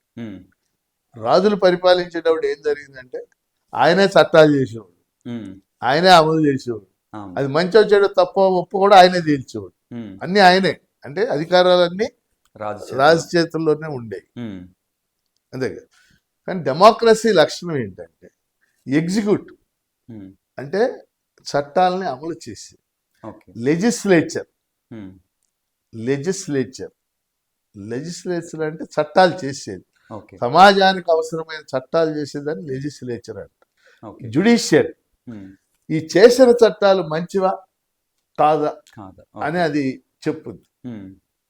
ప్రపంచంలో ఏ దేశంలో అయినా ఏ రాష్ట్రంలో అయినా 3 ఉంటాయి. ఓకే. మన రాజ్యాంగంలో ఏం చేశారంటే జాతీయ స్థాయిలో లెజిస్లేచర్ ఉమ్. క్రియేట్ చేసి, లెజిస్లేచర్ అంటే పార్లమెంట్, ఉమ్. Parliament upper house Rajya Sabha, okay. Upper house ఉమ్. Rajya Sabha, lower house Lok Sabha. లోక్స్. ఉమ్. Upper house Rajya Sabha, lower house లోక్స్. లోక్సభ. ఉమ్. కాబట్టి లోక్సభలో 543 మంది సభ్యులు ఉంటారు. ఉమ్. ఇప్పుడు ఓకే. మనం దేశవ్యాప్తంగా ఉమ్. ఒక్కొక్క రాష్ట్రంలో అక్కడ ఉండే జనాభా ఆధారంగా ఉమ్. లోక్సభ సభ్యులు ఉంటారన్నమాట. ఓకే. ఇప్పుడు ఉదాహరణకి ఇప్పుడు మన రాష్ట్రంలో, మన ఆంధ్రప్రదేశ్లో 25 మంది ఉన్నారు, ఉమ్. తెలంగాణలో 17 మంది ఉన్నారు ఎంపీస్. ఎంపీస్. అంటే MPs Lok Sabha MP. Lok Sabha MPs. ఉమ్. ఉత్తరప్రదేశ్లో 80 మంది ఉన్నారు, ఉమ్. ఎందుకని హైయెస్ట్ పాపులేషన్. అవును. ఉమ్. మహారాష్ట్రలో 48 మంది ఉన్నారు, ఉమ్. బీహార్లో 40 మంది ఉన్నారు, ఉమ్. కర్ణాటకలో 28 మంది ఉన్నారు, గుజరాత్లో 26 ఉన్నారు, ఉమ్. మణిపూర్లో 2 ఉంటారు, ఓకే. ఎందుకంటే అది తక్కువ ఉమ్. జనాభా. తమిళనాడులో 39 మంది ఉన్నారు. ఓకే. అంటే ఆ రాష్ట్ర జనాభాకు అనుగుణంగా ఉమ్. లోక్సభ నుంచి ప్రజల చేత ప్రత్యక్షంగా ఎన్నుకోబడిన సభ్యుల్ని లోక్సభ సభ్యులు అంటారు. వాళ్ళు దేశవ్యాప్తంగా 543 ఉంటారు. ఓకే. ఉమ్. అప్పర్ హౌస్ ని రాజ్యసభ అంటారు. ఉమ్. రాజ్యసభలో 250 మంది ఉంటారు, ఉమ్. ఓకే. 250. ఓకే. అది కూడా స్టేట్స్ జనాభా ఆధారంగానే ఉమ్. ఒక్కొక్క స్టేట్ లో ఒక్కొక్క నెంబర్ ఉంటుంది. ఓకే. ఉదాహరణకి మన ఇప్పుడు ఆంధ్రప్రదేశ్ నుంచి 11 మంది ఉన్నారు ఓకే. రాజ్యసభ. ఉమ్. రాజ్యసభకి ఆంధ్రప్రదేశ్ నుంచి 11 మంది ఉన్నారు. ఉమ్. అది తెలంగాణ నుంచి 7 ఉన్నారు. ఓకే. అదే మీకు ఉత్తరప్రదేశ్ నుంచి 34 మంది ఉన్నారు. ఓకే. అట్లా ఆ మొత్తం కలిసి 250. ఉమ్. కాబట్టి రాజ్యసభ సభ్యుడిని మనం ఎంపీ అంటాం, ఉమ్. లోక్సభ సభ్యుడిని కూడా ఎంపీ. ఎంపీ. కానీ రాజ్యసభ సభ్యుడి కంటే లోక్సభ సభ్యుడికి ఎక్కువ అధికారాలు ఉంటాయి. ఓకే. చట్టాలు చేయటం, ఉమ్. కొన్ని రకాల చట్టాలు లోక్సభే పాస్ చేయాలి.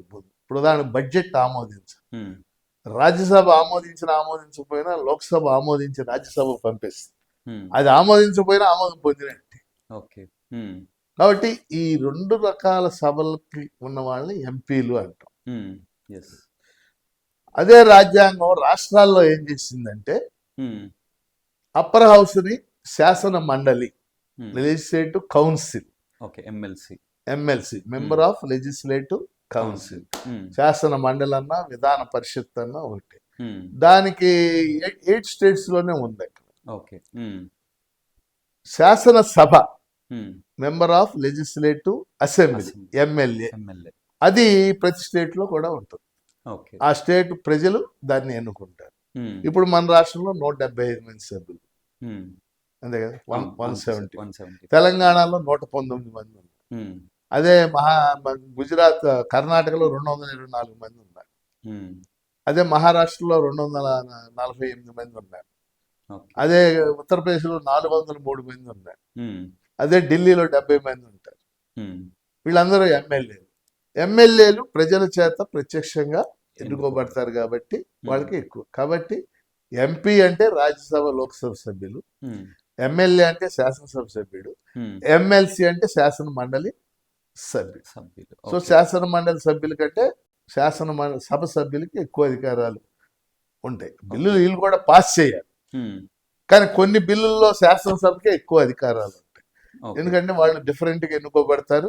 ఉమ్. వీళ్ళు ప్రజల చేత ఎన్నుకోబడిన వాళ్ళకి తప్పనిసరిగా ఎక్కువ అధికారాలు ఉండి తీరాలి. కాబట్టి అవును. ఇది మన ఇండియాలో ఉమ్. లెజిస్లేచర్ యొక్క స్ట్రక్చర్. ఓకే. ఓకే. అదే జ్యుడిషియరీ అన్నాం అనుకోండి, న్యాయ వ్యవస్థ. ఉమ్. న్యాయ వ్యవస్థ 3 రకాలు. దేశ స్థాయిలో ఒకే కోర్టు ఉంటుంది, సుప్రీం కోర్టు, ఉమ్. ఇక అది హైయెస్ట్ బాడీ. అవును. అలాగే హైకోర్టు, ప్రతి రాష్ట్రానికి ఒక హైకోర్టు ఉంటుంది, ఉమ్. ప్రతి రాష్ట్రానికి. 28 రాష్ట్రాలు ఉంటే 28 రాష్ట్రాలకు ఉంటాయి. కేంద్రపాలిత ప్రాంతాలు కూడా ఏదో ఒక రాష్ట్రంతో లింక్ అయి ఉంటాయి. కేంద్రపాలిత ప్రాంతాలకు చాలా వాటికి ప్రత్యేక హైకోర్టులు ఉండవు, ఎక్సెప్ట్ ఢిల్లీ. ఇప్పుడు ఉదాహరణకి లక్షద్వీప్ ఉందనుకోండి, ద్వీపాలని మనకి ఉంటది కదా, అది బెంగాల్ హైకోర్టు పరిధిలోకి వెళ్ళదు. అండమాన్ నికోబార్ బెంగాల్ హైకోర్టు పరిధిలోకి అట్లా. అలాగే జిల్లా స్థాయి కోర్టులు ఉంటాయి. ఇందులో హైయెస్ట్ సుప్రీంకోర్టు, హైకోర్టు. అంటే ప్రజల యొక్క హక్కులు కాపాడుకోవటం, కేసులు, ఇవన్నీ మనం రోజు. ఎగ్జిక్యూటివ్ అంటే ప్రధానమంత్రి నాయకత్వాన్ని ఉండే మంత్రి మండలి, ఇక్కడ ముఖ్యమంత్రి నాయకత్వాన్ని ఉండే మంత్రి మండలి, అధికార యంత్రాంగం, దీని అంతటిని కలిపి ఎగ్జిక్యూటివ్ అంటారు. కాదు, executive, legislature, judicial. Okay, okay, అర్థమైంది సార్. సార్, ఇప్పుడు కమింగ్ టు అంటే ఎమ్మెల్సీస్ని కన్సిడర్ చేస్తే ఎన్ని కేటగిరీస్ ఉన్నాయి సార్ ఎగ్జాక్ట్గా మన ఏపీలో? మన అదే ఎన్నికయ్యే కేటగిరీస్. అవును సార్, అంటే గ్రాడ్యుయేట్, టీచర్స్, అలా 5 కేటగిరీస్ ఉన్నాయి. ఇప్పుడు మనకి 58 మంది ఎమ్మెల్సీలు ఉన్నారు ఏపీలో. ఓకే. ఇందులో ఒక 12-13 మంది ఎమ్మెల్యేల చేత ఎన్నుకోబడతారు. ఓకే, ఎమ్మెల్యేలే ఎన్నుకుంటారు. ఓకే. ఓ 12-13 మందిని స్థానిక సంస్థల ప్రతినిధులు, లోకల్ బాడీస్ అంటాం. అంటే సర్పంచ్లు, ఎంపీటీసీలు, జడ్పీటీసీలు, వీళ్ళు ఎన్నుకుంటారు. లోకల్ బాడీ ప్రతినిధి, అది రెండోది. మూడోది, కొంతమందిని గవర్నర్ నామినేట్ చేస్తారు. అంటే బాగా చదువుకున్న వాళ్ళని, అంటే చదువుకున్న వాళ్ళ రారు జనరల్ గా, ఆ టైంలో అధికారంలో ఏ ప్రభుత్వం ఉంటే అలా కావాల్సిన వాళ్ళని వేస్తారు గవర్నర్. అది మూడో కేటగిరీ. నాలుగో కేటగిరీ, కొంతమందిని టీచర్ ప్రతినిధులుగా ఎన్నుకుంటారు. ఇప్పుడు మన రాష్ట్రంలో 58 మందిలో 5 టీచర్ ప్రతినిధులు ఉంటారు, టీచర్ ఎమ్మెల్సీ. ఐదో కేటగిరీ, కొంతమంది గ్రాడ్యుయేట్ ప్రతినిధులు, ఒక 5 గ్రాడ్యుయేట్ ఎమ్మెల్సీలుగా. ఈ రకంగా 5 కేటగిరీల నుంచి ఎమ్మెల్సీలు, మొత్తం 58. ఇప్పుడు అంటే వీళ్ళని ఎంచుకోవటానికి డిఫరెంట్ పీపుల్ ఉన్నారు, గవర్నర్ కానీ ఇలాగా. సో కానీ అందరూ కూడా మళ్ళీ అసెంబ్లీకే వెళ్తారు. సో అక్కడికి వెళ్ళిన తర్వాత శాసన మండలికి వెళ్తారు. సో ఎమ్మెల్యేలతో కంపేర్ చేసుకుంటే ఎమ్మెల్సీస్ కి కొంచెం తక్కువ ప్రయారిటీ, కొన్ని అధికారాలు వాళ్ళకి ఎక్కువ ఉంటాయి. డెఫినెట్ గా ఉండాలి కూడా, ఎందుకంటే they are directly elected by the people. అందుకని వాళ్ళకి ఎక్కువ అధికారాలు ఉండటం చాలా సహజమైన విషయం. ఓకే. సో బట్ ఎమ్మెల్సీ అన్ని విషయాల మీద మాట్లాడే రైట్ ఉంటుంది, ఏ విషయమైనా మాట్లాడు. ఓకే. ఈ భూమి మీద జరిగే ఏ విషయమైనా సరే, ఇతర దేశాలతో లింక్ అయినవి కూడా మాట్లాడచ్చు. Any issue. నేను టీచర్ ఎమ్మెల్సీని కాబట్టి నువ్వు టీచర్ల గురించి మాట్లాడు. అసలు యాక్చువల్ గా నేను మాట్లాడిన మాటల్లో కానీ, క్వశ్చన్స్ లో కానీ, స్పీచెస్ లో కానీ టీచర్స్ 10% ఉండు, 90% ఇతర పీపుల్. ఇందా చెప్పే కదా మీకు, రైతుల గురించి, కౌలు రైతుల గురించి, ఇట్లాంటివి ఎక్కువ మాట్లాడు.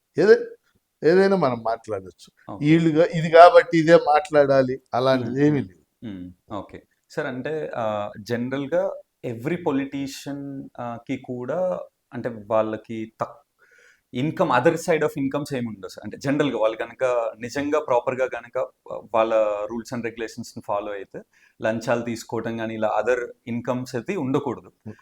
గవర్నమెంట్ వాళ్ళకి ఎలాంటి సపోర్ట్ చేస్తుంది సార్? ఐదర్ ఎమ్మెల్యే అవ్వచ్చు, ఎమ్మెల్సీ అవ్వచ్చు, ఎంపీ అవ్వచ్చు, వాళ్ళకి శాలరీస్ కానీ అదర్ ఫెసిలిటీస్ ఎలా ఉంటాయి సార్? గవర్నమెంట్ ఏం చేస్తుందంటే శాలరీ కొంత భాగం, అలాగే వెహికల్ అలివెన్స్ కొంత భాగం, క్వార్టర్ అలివెన్స్ కొంత భాగం, ఇట్లా కొన్ని ఇస్తుంది అనమాట. సో అవన్నీ కలిపి ప్రస్తుతం ఆంధ్రప్రదేశ్లో ఒక ఎమ్మెల్యేకి కానీ, ఒక ఎమ్మెల్సీకి కానీ, ఇవన్నీ ఆల్ పుట్ టుగెదర్, ఒకటి జీతం కాదు, ఆల్ పుట్ టుగెదర్ నెలకి 1,75,000 వస్తుంది. నెలకి 1,75,000. అది గవర్నమెంట్ ఇచ్చే సపోర్ట్. అది కాకుండా ఒక పిఏని ఇస్తుంది. ఒక పిఏ, మనం గవర్నమెంట్ ఎంప్లాయీని మనం పిఏగా పెట్టుకోవచ్చు. అది కాకుండా ఇప్పుడు ఈ కాలంలో సెక్యూరిటీ అవసరం ఉంది కాబట్టి గన్మెన్ ఇమ్మంటే 2 గన్మెన్ ఇస్తారు. అది వచ్చేది. కాబట్టి నెలకి 1,75,000. యాక్చువల్గా నేను 2007లో ఎలక్ట్ అయినప్పుడు ఆల్ అలవెన్స్ పుట్ టుగెదర్ 40,000 వచ్చాయి. నా చేతికి పడే అనమాట చాలా సందర్భాలు. ఇప్పుడు కొంత పెంచి ఇది 1,75,000 చేసి. సో జనరల్ గా గవర్నమెంట్ పొలిటికల్ లీడర్స్ కి, ఎమ్మెల్యేలకి కానీ ఎంపీకి కానీ ఇచ్చేది. ఓకే, సార్ ఇంకొకటి ఏంటి అంటే మీరు ఆల్మోస్ట్ 2007 నుంచి ఇప్పటి వరకు ఉన్నారు సార్. మీరు బాగా ఫేస్ చేసిన ఛాలెంజెస్ ఏంటి సార్ ఈ పొలిటికల్ జర్నీ? అంటే బాగా ఫేస్ చేసే ఛాలెంజెస్ ఈ ఈ 15 ఏళ్లలో ఒక 2-3 ఇష్యూస్ ఉన్నాయి. ఓకే. మొదట ఇష్యూ ఏంటంటే స్టేట్ ఇడిపోవటం. అది నాకు అత్యంత నచ్చని విషయం. ఓకే. ఆ టైంలో నేను దీక్ష కూడా చేశాను. స్టేట్ కలిసి ఉన్నది అంటే మన ఒక్కడి చేతుల్లో ఉండదు. అవును సార్. కానీ మొదటి నుంచి మాకు మా మా మా మా- మేము పెరిగిన వాతావరణం, మాకున్న మనలాంటి వాళ్ళకున్న ఆలోచన తెలుగు ప్రజలంతా ఒకటిగా ఉండాలి.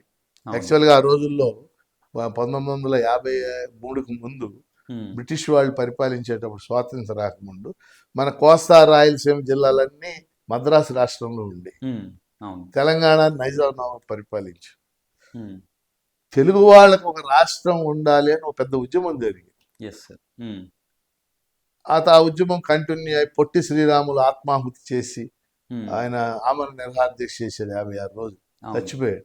వీటన్నిటి ఫలితంగా తెలుగు ప్రజలకు ఒక రాష్ట్రం ఉండాలనేది ముందుకొచ్చి ముందు 1953లో ఆంధ్ర రాష్ట్రం ఏర్పడింది.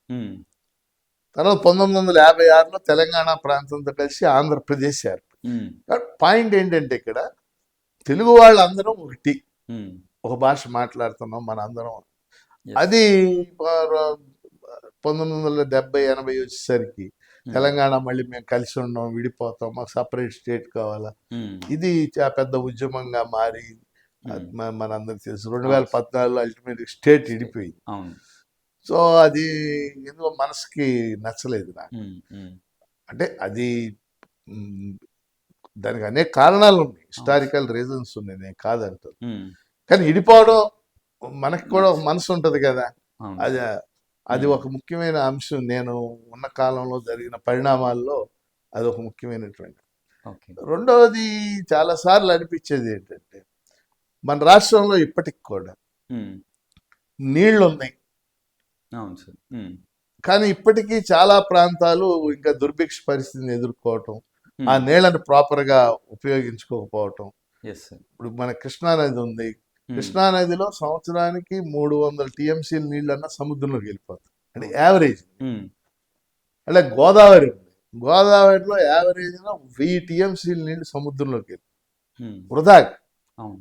వీటిని ఏనాడో ఉపయోగించి ఉండాలి. కానీ ఇప్పటికీ మీకు రాయలసీమలో మనం నీళ్లు లేని పరిస్థితి చూస్తాం.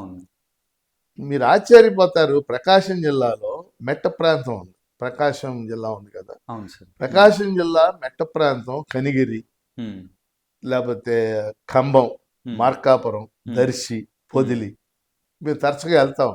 చాలా వెనుకబడి ఆ ప్రాంతానికి ఏనాడో కృష్ణా జలాల ఆధారంగా వెలిగొండ అనే ప్రాజెక్ట్ కట్టాలి.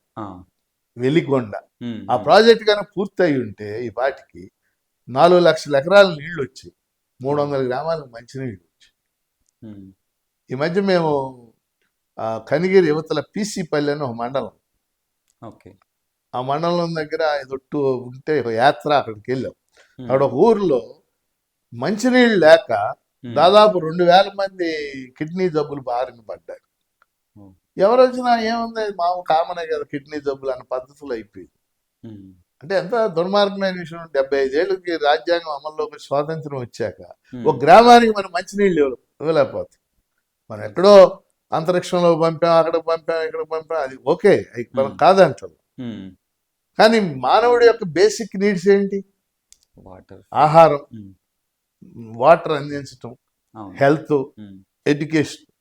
ఈ 4 బేసిక్ నీడ్స్ నా ఉద్దేశం. ఈ బేసిక్ నీడ్స్ని ఇప్పటికీ మనం తీర్చలేకపోయాం. శ్రీకాకుళం వెనకబడి ఉంది, విజయనగరం వెనకబడి ఉంది, విశాఖపట్నం రూరల్ వెనకబడి ఉంది, ప్రకాశం జిల్లా 70% వెనకబడి ఉంది. కారణం ఏంటి? మనం ఉన్న నీటిని ప్రాజెక్ట్ అంటే నేను ఆ ముఖ్యమంత్రి ఈ ముఖ్యమంత్రి అంటారు, ఆ విజన్ ముఖ్యం మనకి. ఇప్పుడు వెలిగొండ ప్రాజెక్టు ఇంకో 2000 కోట్లు ఉంటే 2 సొరంగాలు తవ్వాలి, అయిపోద్ది. కానీ 2000 కోట్లు ఎవరు కేటాయించట్లా. ఇప్పుడు మీరు అందాక వెళ్ళారు, నేను ఆ జిల్లాల దాకా వెళ్ళారు మీరు. ఇప్పుడు మన ఉమ్మడి జిల్లాలో బొల్లాపల్లి అని ఒక మండలం, బొల్లాపల్లి, అక్కడ 70% ట్రైబల్స్, గిరిజన తండాలు అన్నమాట. సమ్మర్ వస్తే మంచినీళ్ళు లేవు అక్కడ. ఉమ్, 2000 అడుగులు లోతుకెళ్ళినా బోరు నీళ్లు రావు. ఓ, బోరు వేస్తాం కదా మనం. అవును సార్. ఉమ్, 2000 అడుగులకి వెళ్ళారు, నీళ్లు రావట్లేదు. ఓకే. సమ్మర్ వస్తే అక్కడ ఏం చేయాల్సి వస్తుంది, ట్యాంకర్లతో మంచినీళ్ళు ఉమ్, తోలాల్సి వస్తుంది. ఎస్. ఉమ్, కాబట్టి బొల్లాపల్లికి నీళ్లు రావాలంటే ఇందాక నేను చెప్పిన వరికిపూడి చాలా పూర్తి కావాలి. ఉమ్, అవును. ఇట్లాంటి ఆలోచించకుండా మనం ఉమ్, చిన్న చిన్న వాడికి రూపాయి బియ్యం ఇస్తాం, ఉమ్, ఇవి ఇస్తాం. ఉమ్, 2 ప్రభుత్వాలు, జగన్ ఏం చేశాడు, 5 ఏళ్ళు బటన్ నొక్కుడే. ఉమ్, బటన్ నొక్కుడు ఆయన 2,70,000 కోట్లు నొక్కాను అంటున్నాడు. ఏమిటి బటన్ నొక్కుడులో ప్రొడక్షన్ ఏముంది? ఎస్. ఉమ్, ప్రొడక్షన్ అంటే ఉత్పత్తి, yes. ఎసెట్ ఉమ్, క్రియేషన్ ఉమ్, ఉమ్, ఏముంది? అలాగే చంద్రబాబు నాయుడు కూడా అప్పుడు సూపర్ 6 పథకాలని ఇచ్చాడు. ఉమ్, ప్రజలు అవి పెద్ద కోరుకోవట్లా. వీళ్ళు ఏదో ఓట్ బ్యాంక్ రాజకీయాలు. ప్రజలు కోరుకున్నది ఏంటంటే మాకు నీళ్లు కావాలా, ఎస్. మాకు మంచి తిండి, మంచి విద్య కావాలా, మంచి పాఠశాల కావాలా, ఉమ్, మాకు హెల్త్ కావాలా, హెల్త్ కావాలి. ఉమ్, అవి ఇవ్వగలాలి గవర్నమెంట్. అవును సార్. సో నేను వాటి గురించి మనం ఆలోచిస్తూ ఉంటాను. నేను ఉమ్, ఈ ఇయర్ ఇన్నాళ్ళైనా ఇంకా ఇవ్వలేకపోయేవి పూర్తి స్థాయిలో. ఉమ్, అంటే ఒక సిస్టమ్ ఫెయిల్యూర్ అది నా yes, sir. అవును. అందులో నేను కూడా బాధపడుతూ ఉంటాను. అది నేను అనుకునే ఛాలెంజెస్ ఇవే. వాటి ఉమ్, గురించి ఉమ్, అంటే ఒక సమగ్ర ఆంధ్రప్రదేశ్ ఇంకా మనకు ఏర్పడలేదు. అవును సార్. కరెక్ట్. ఏదో నడిచిపోతా ఉంది, ఉమ్, అది అనమాట. yes, sir. So sir. 1 water um, irrigation, 2 వ్యవసాయం, 3 హెల్త్, 4 ఎడ్యుకేషన్. education, yes. ఈ 4 మీద ఫోకస్ పెట్టి ప్రజలందరికీ అవి అందేలాగా ఉమ్, చూడాలనేది మన ఉద్దేశం. అవును సార్. అంటే ఇప్పుడు కరెంట్ చాలా ఎన్నో సంవత్సరాల నుంచి హాట్ టాపిక్ ఏంటి అంటే మన ఆంధ్రప్రదేశ్ విడిపోయిన దగ్గర నుంచి క్యాపిటల్. సో 2014లో ఇక్కడే క్యాపిటల్ అన్నారు. మళ్ళీ తర్వాత జగన్ గారు వచ్చి 3 క్యాపిటల్స్ అన్నారు. అగైన్ మళ్ళీ ఇప్పుడు చంద్రబాబు గారు వచ్చి మళ్ళీ అమరావతి క్యాపిటల్ అన్నారు. అంటే ఒక క్యాపిటల్ని సెలెక్ట్ చేసుకోవటం ఎలా సెలెక్ట్ చేసుకుంటారు సార్ జనరల్గా? అదే క్యాపిటల్ ఇష్యూ అది ఇవాళది కూడా కాదు. ఉమ్, యాక్చువల్గా ఈ అన్యాయం మనకు ముందు నుంచి జరుగుతుంది. ఓకే. ఉమ్, 1953లో ఉమ్, ఆంధ్ర రాష్ట్రం ఏర్పడింది. అవును. ఆంధ్ర రాష్ట్రం ఉమ్, ఇందా ఉమ్, చెప్పే కదా. అవును, ఆంధ్ర రాష్ట్రం. అప్పుడు కర్నూలు రాజధాని పెట్టారు. ఓకే. ఉమ్, పోనీ అదే డెవలప్ చేసినా అయ్యేది. ఇక్కడ హైకోర్టు పెట్టారు. ఇక్కడ గుంటూరు. గుంటూరులో. ఉమ్, 1956లో ఉమ్మడి రాష్ట్రం తెలంగాణతో కలిసి అయినప్పుడు హైదరాబాద్ పెట్టారు. ఉమ్, అప్పుడు చేసిన పొరపాటును మనం దాన్ని గమనించాలి. ఉమ్, హైదరాబాద్ అక్కడ పెట్టి మొత్తం అభివృద్ధిని కేంద్రీకరించారు. ఉమ్, అదే ఆ పార్టీ ఈ పార్టీ అన్న అవును. ఉమ్, వాస్తవంగా మొత్తం అభివృద్ధి హైదరాబాద్లోనే జరగకుండా ఉండుంటే రాష్ట్రం విడిపోయేది కాదు. ఉమ్, కరెక్ట్. ఎయిర్పోర్ట్లు అక్కడే, యూనివర్సిటీలు అక్కడే, ఇండస్ట్రీస్ అక్కడే, అవును. మొత్తం జనం అంతా అక్కడ కాన్సన్ట్రేట్ అయిపోయారు. ఉమ్, ఎస్. అట్లా కాకుండా ఆంధ్రప్రదేశ్లో కూడా ఒక ఇంటర్నేషనల్ ఎయిర్పోర్టు, ఉమ్, ఆంధ్రప్రదేశ్లో కూడా కొన్ని యూనివర్సిటీలు, ఆంధ్రప్రదేశ్లో కూడా కొన్ని ఇండస్ట్రీస్, అలాగే తెలంగాణలో వరంగల్ ప్రాంతంలో కూడా కొన్ని పెట్టి ఉమ్, అది వికేంద్రీకరణ జరిగి ఉంటే అభివృద్ధి అసలు రాష్ట్రం విడిపోయేది కాదు నా ఉద్దేశం. ఉమ్, సరే విడిపోయాం 2014లో. రాజధాని హైదరాబాద్ అటు వెళ్ళిపోయింది. ఇక్కడ రాజధాని కట్టాలి. ఎస్. విభజన చట్టం అని చేశారు, రాష్ట్రం ఎలా విడిపోద్దని.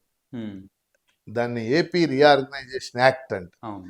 ఆ యాక్ట్లో ఏమి రాశారంటే శివరామకృష్ణన్ కమిటీ అని ఒక కమిటీ వేశారు. ఉమ్, ఆ యాక్ట్లో ఏమి రాశారంటే ఒక నిపుణుల కమిటీ వేయండి, రాజధాని ఎక్కడ పెట్టాలి. అవును. ఆ నిపుణుల కమిటీని వేశారు. ఉమ్, అది రాష్ట్రం అంతా తిరిగింది. ఉమ్, ఆ కమిటీలో ఏం చెప్పాడంటే ఆయన, రాజధాని ఎక్కువ నష్టం లేకుండా, ఎక్కువ భూములు కోల్పోకుండా, ఉమ్, ముఖ్యంగా పంటలు పండే భూములు కోల్పోకుండా Yes. కొన్ని పాయింట్స్ చెప్పాడు. అవును. సరే ఆ రిపోర్టు ఎవరో అమలు చేయలేదు, అది పక్కకి వెళ్ళిపోయింది. ఉమ్, 2014లో చంద్రబాబు నాయుడు గారు గెలిచారు. కాబట్టి గెలిచిన అంటే ప్రజలు ఆయన్ని గెలిపించారు. అవును. ఉమ్, కాబట్టి ఆయన ఏం చేశాడు, ఇప్పుడు ఉన్న ప్రాంతంలో రాజధాని పెట్టాడు. ఉమ్, అంతే కదా. yes. ఆయన యాక్చువల్గా ఆ రాష్ట్రం విడిపోయిన వెంటనే వచ్చిన ఆలోచన ఏంటంటే, చాలా మంది ఏం భావించారంటే ఉమ్, దొనకొండ అని ఉమ్, ప్రకాశం జిల్లాలో అవును. అక్కడ 30,000 ఎకరాల గవర్నమెంట్ ల్యాండ్ ఉంది, ఉమ్, అక్కడ పెడతారని మనోళ్ళు గబగబీలు అక్కడ కొన్నారు కొంతమంది. ఇప్పుడు ఉమ్, అక్కడ ఉన్నోళ్ళు ఉన్నారు. ఓకే. కొంతమంది ఏం చేశారు, నూజివీడు దగ్గర ఆగిరిపల్లి అన్నారు, ఉమ్, అక్కడ గవర్నమెంట్ ల్యాండ్ 30,000 ఎకరాలు ఉంది. ఓకే. దేవాదాయ భూములు అక్కడ పెడతారని అక్కడ కొన్నారు. ఉమ్, చంద్రబాబు నాయుడు ఎవరి ఊహలకు అందకుండా ఉమ్, ఇప్పుడు ఎక్కడ మనం అనుకుంటున్నాం అమరావతి. ఉమ్, ఒక 29 గ్రామాలను ఆయన ఎంపిక చేసుకున్నాడు. ఉమ్, 29 గ్రామాల్లో 22 గ్రామాలు తుళ్ళూరు మండలం. అవును. ఇప్పుడు మీరు చూశారు కదా, Yes. మనకు తెలిసి ఉమ్, ఉమ్, ఓ 4 గ్రామాలు తాడేపల్లి మండలం, ఓ 4 గ్రామాలు మంగళగిరి మండలం. ఉమ్, 29 గ్రామాల్లో 33,000 ఎకరాల భూ సమీకరణ చేసి ల్యాండ్ పూలింగ్ అని, ఉమ్, ఉమ్, ల్యాండ్ ఎక్విజిషన్ కాదు. ఉమ్, మొత్తం మీద ప్రజలు ఆయన గెలిపించారు కాబట్టి ఆయన ఓ పొలిటికల్ డెసిషన్ చేశాడు. చేసి దీనికి అమరావతి అని పేరు పెట్టి ఇదంతా మీకు తెలిసిన విషయం. yes. ఉమ్, కాబట్టి నా వరకు నేను కూడా రాజధాని ఇక్కడే ఉండాలి, అమరావతిలో ఉండాలనే దాన్ని నేను బలపరుస్తాను. ఓకే. ఉమ్, దానికి కారణం ఏంటంటే, ఒకటి ఎన్నికైన ప్రభుత్వం నిర్ణయించిన ఇది, అవును. 2 ఆల్రెడీ రైతులు భూములు ఇచ్చారు, అవును. వాళ్ళకి న్యాయం చేయాలి. ఉమ్, మూడోది ముఖ్యమైనది, అటు రాయలసీమకి ఇటు ఉత్తరాంధ్రకి ఇది మధ్యలో ఉంది. మధ్యలో ఉంది. Yes. ఉమ్, ఇప్పుడు అనంతపురం నుంచి మన రాజధాని ప్రాంతానికి 550 కిలోమీటర్లు, ఉమ్, శ్రీకాకుళం నుంచి మన రాజధాని ప్రాంతానికి 500 కిలోమీటర్లు, ఉమ్, ఇది మధ్యలో అవును. Middle of the state. Um, కాబట్టి ఇది అయితే బాగుంటుందని నేను కూడా మేమందరం బలపరిచాను. yes. ఉమ్, కానీ అప్పుడు చంద్రబాబు నాయుడు ఏం చేసి ఉండాల్సిందంటే, ఉమ్, ఆ రాజధానికి భూ సమీకరణ చేశాడు ఆయన, అవును. మంచి పని అది, రైతులు పాపం ఇచ్చారు. ఉమ్, తాత్కాలిక భవనాలు కట్టాడు, ఉమ్, 5 భవనాలు ఇప్పుడు ఉన్నాయి, అవి టెంపరీ బిల్డింగ్. అలా కాకుండా నరేంద్ర మోడీ ఎక్కడైతే శంకుస్థాపన చేశాడో ఉమ్, అక్కడ ఒక 5 బిల్డింగ్స్ పర్మనెంట్ కట్టేయాల్సింది. అవును. అంటే శాసనసభ బిల్డింగు, శాసన మండలి బిల్డింగు, అవును. సచివాలయ బిల్డింగు, అవును. ఇవన్నీ చూశారు. అస్సలు, అస్సలు. ఉమ్, నరేంద్ర మోడీ ఉద్దండరాయనపాలెం దగ్గర శంకుస్థాపన చేసి ఈ డబ్బుతోనే పర్మనెంట్ బిల్డింగ్లు కట్టేసి ఉంటే జగన్ ధైర్యం చేసేవాడు కాదు ఉమ్, అనుకుంటున్నాను. ఎందుకంటే ప్రధానమంత్రి శంకుస్థాపన చేసిన ప్రదేశం కదా. ఉమ్, ఆయన అలా కారణాలు ఏమైనా ఆయన పర్మనెంట్ బిల్డింగ్లు కట్టలేదు. ఈ లోపల జగన్ గెలిచాడు. ఉమ్, ఆయన 3 రాజధానుల పేరుతో ఉమ్, ఇక్కడ లెజిస్లేచర్ ఉంటుంది, ఉమ్, అసలైంది ఎగ్జిక్యూటివ్ అక్కడికి వెళ్ళద్ది విశాఖపట్నం, వైజాగ్. జ్యుడిషియరీ కర్నూలు వెళ్ళొద్దని 3 రాజధానుల సిద్ధాంతం పెట్టి ఉమ్, దాన్ని మేము పూర్తిగా వ్యతిరేకించాం. నేను Okay. శాసనమండలిలో దాని మీద గంటసేపు మాట్లాడాను. ఉమ్, మేము వ్యతిరేకం, yes. ప్రపంచంలో ఎక్కడ లేదు. ఉమ్, ఎగ్జిక్యూటివ్ లెజిస్లేచర్ ఒకే చోట ఉండాలి. ఉమ్, జ్యుడిషియరీ పోని వేరే చోట ఉన్నా ఉమ్, ఎగ్జిక్యూటివ్ లెజిస్లేచర్ ఉమ్, ఒకే చోట ఉండాలి. yes. ఉమ్, కాబట్టి అలా మార్చడం కరెక్ట్ కాదు అని చెప్పేసి మేము నిర్ద్వందంగా చెప్తాం. మరి ఉమ్, ఆయన ఆలోచనలు ఏంటో, ఆయన ఆ బిల్లును కూడా మేము వ్యతిరేకించాం. శాసనమండలిలో ఆ బిల్లు వచ్చినప్పుడు వ్యతిరేకించాం. ఉమ్, సరే, ఈ లోపల అసలు ఆయన ఏమీ చేయలేదు. ఉమ్, జగన్మోహన్ రెడ్డి దాని మీద ఏమీ చేయలేదు, రైతులకి న్యాయం చేయలేదు. అవును. సరే, ఇలా ఓడిపోయాడు. ఓడిపోవడానికి కారణమైన రీజన్లో అది కూడా ఒక రీజన్. ఓకే. ఉమ్, ఇప్పుడు మళ్ళీ చంద్రబాబు నాయుడు గెలిచాడు కాబట్టి ఇక్కడ రాజధాని ఇప్పుడు నేను ఆశిస్తుంది ఏంటంటే, మీరు చెబుతుంది కూడా yes. పర్మనెంట్ బిల్డింగ్స్ కట్టేసేయాలి. ఉమ్, అవును. రాజ్భవన్, ఉమ్, శాసనసభ, శాసన మండలి, సచివాలయం, మెయిన్ ఈ హైకోర్టు, అవును. ఈ పర్మనెంట్ బిల్డింగ్స్ కట్టేసేయాలి. అలాగే భూములు ఇచ్చిన రైతులందరికీ కూడా న్యాయం చేయాలి. ఉమ్, ఈ చేశాక మిగిలిన ఇంకా ఆయన ఏవో రకరకాల చెప్తున్నాడు, అవి చేస్తే చెయ్యొచ్చు. yes. కాబట్టి రాజధాని ఇక్కడే ఉండాలి, ఇక్కడే కొనసాగాలనేది మేమందరం కూడా అభిప్రాయపడుతున్నాం. ఓకే సార్, ఇప్పుడు సెంట్రల్ గవర్నమెంట్ మొన్న బడ్జెట్ సమావేశాల్లో 15,000 కోట్లు ఇచ్చింది అని చెప్తున్నారు సార్. సో అంటే నిజంగా 15,000 కోట్లు ఎట్ ఏ టైం ఇస్తారా, ఆర్ దానికి మనం ఏమన్నా మళ్ళీ పే బ్యాక్ చేయాలా, ఇంట్రెస్ట్ ఉంటుందా? సో దానికి రిలవెంట్గా అసలు ఏంటి సార్? అంటే దానికంటే ముందు మనం అర్థం చేసుకోవాల్సింది ఏంటంటే, విభజన చట్టంలో రాజధాని గురించి ఒక చోట రాశాడు, ఉమ్, సెక్షన్ 94 అని. అందులో ఏమన్నాడంటే, ఆంధ్రప్రదేశ్ రాజధాని అనగా రాజ్భవన్, ఉమ్, శాసనసభ, ఉమ్, శాసన మండలి, ఉమ్, సచివాలయం, అధికారుల కార్యాలయాల నిర్మాణానికి ఉమ్, కేంద్రం సహాయం అందించాలి. అవును. ఈ సహాయం మొత్తం లెక్కేస్తే 47,000 కోట్లు వచ్చింది. ఓకే. ఉమ్, 47,000 కోట్లు మనకి ఇవ్వాలి. ఉమ్, ఉమ్, కానీ గత 10 ఏళ్లుగా నరేంద్ర మోడీ ప్రభుత్వం ఇచ్చింది 1,500 కోట్లే. ఉమ్, గత 10 ఏళ్లుగా ఆయన ఏమి ఇవ్వలే మనకి. ఇవ్వలేదు. 1,500 కోట్ల బిగినింగ్ లో ఇచ్చారు అంతే. ఉమ్, ఉమ్, వాటితోనే ఈ తాత్కాలిక భవనాలు ఇవన్నీ కట్టి, ఉమ్, ఉమ్, అంటే చేయాల్సిన సహాయం గత 10 ఏళ్లుగా చేయలేదు. చేయలేదు. First point. ఉమ్, సరే, ఇప్పుడు కొంత ఏంటంటే వాళ్ళు వీళ్ళ మీద ఆధారపడి ఉన్నారు కాబట్టి తెలుగుదేశం పార్టీ మీద జేడీయూ అవును. నితీష్ కుమార్ ఉమ్, 240 కదా వీళ్ళకి ఉన్నాయి. అవును సార్. మొత్తం మీద అంటే నరేంద్ర మోడీ ఇంత సామరస్యపూర్వకంగా ఉండటం నేను ఇదే చూడటం ఈ 10 ఏళ్ళు. మామూలుగా ఆయన స్టైల్ అది కాదు. ఉమ్, అయితే మీరు చెప్పిన పాయింట్ ఇప్పుడు 15,000 కోట్లు కోట్లు. ఉమ్, ఇస్తారు అని చెప్పి అవును. ఇక్కడ మనకున్న అభ్యంతరం ఏంటంటే ఉమ్, నిర్మలా సీతారామన్ గారు నిర్ద్వందంగా ఉమ్, ఈ 15,000 కోట్లు ఉమ్, గ్రాంట్ గా ఇస్తున్నామని చెప్పలా. ఉమ్. మీకు అర్థమైన Yes, point. sir, yes, sir. Grant ఇవ్వాలి మనకి.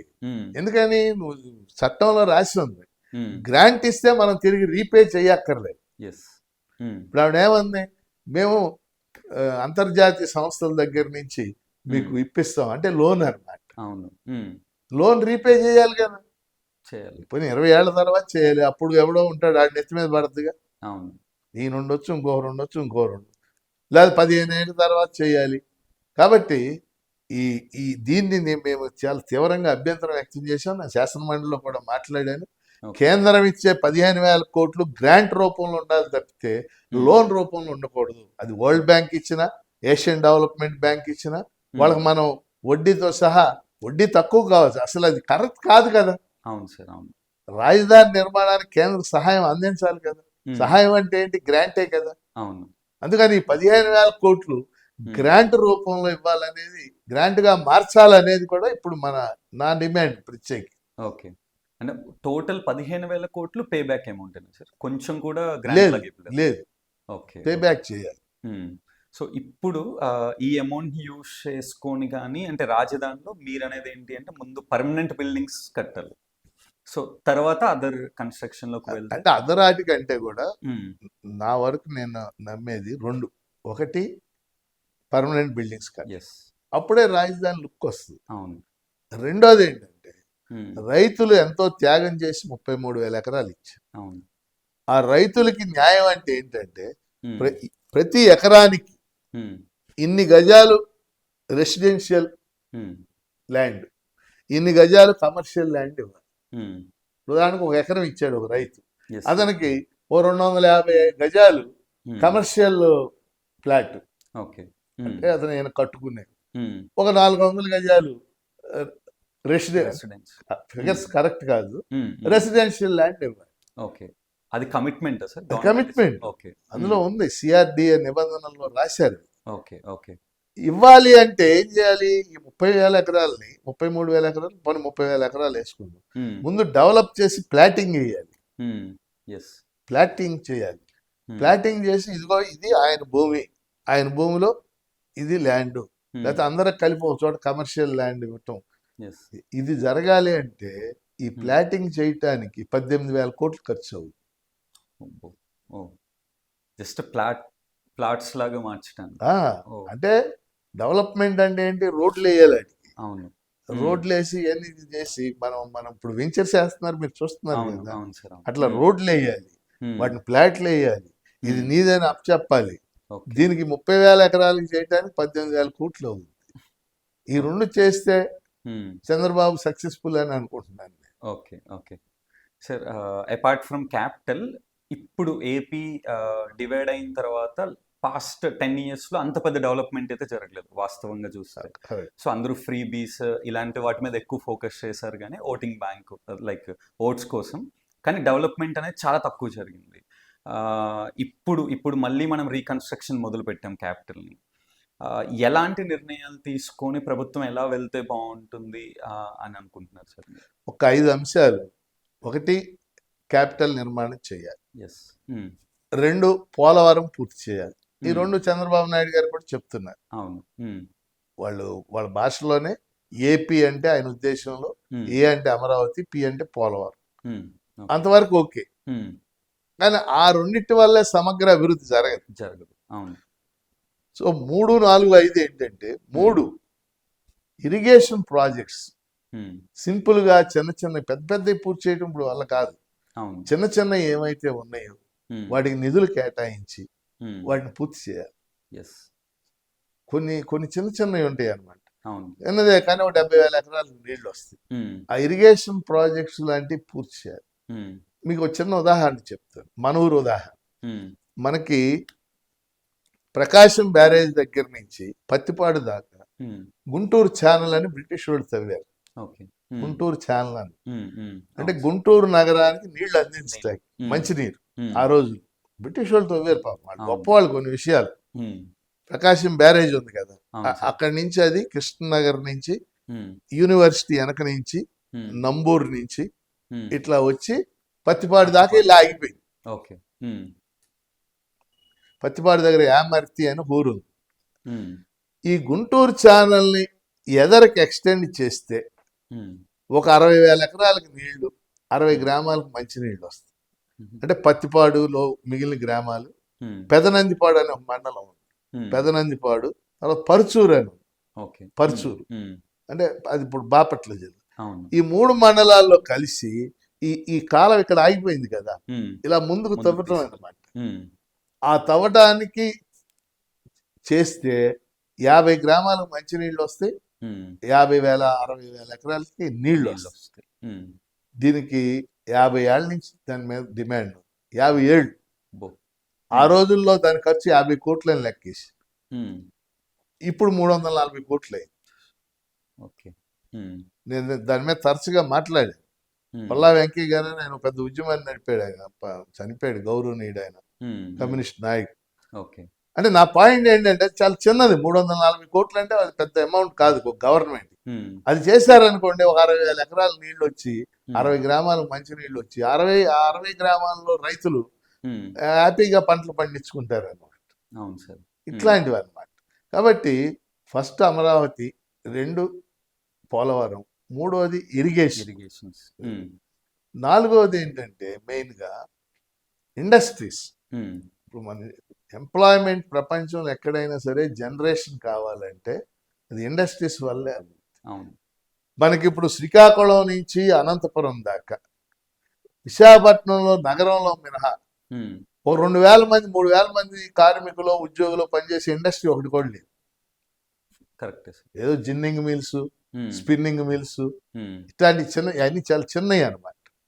ఇప్పుడు విశాఖపట్నం స్టీల్ ప్లాంట్ ఉందనుకోండి, 60-70 వేల మంది ఉద్యోగులు కార్మికులు పనిచేస్తారు. 60-70 వేల మంది, ఒక్క ఇండస్ట్రీ లేదు.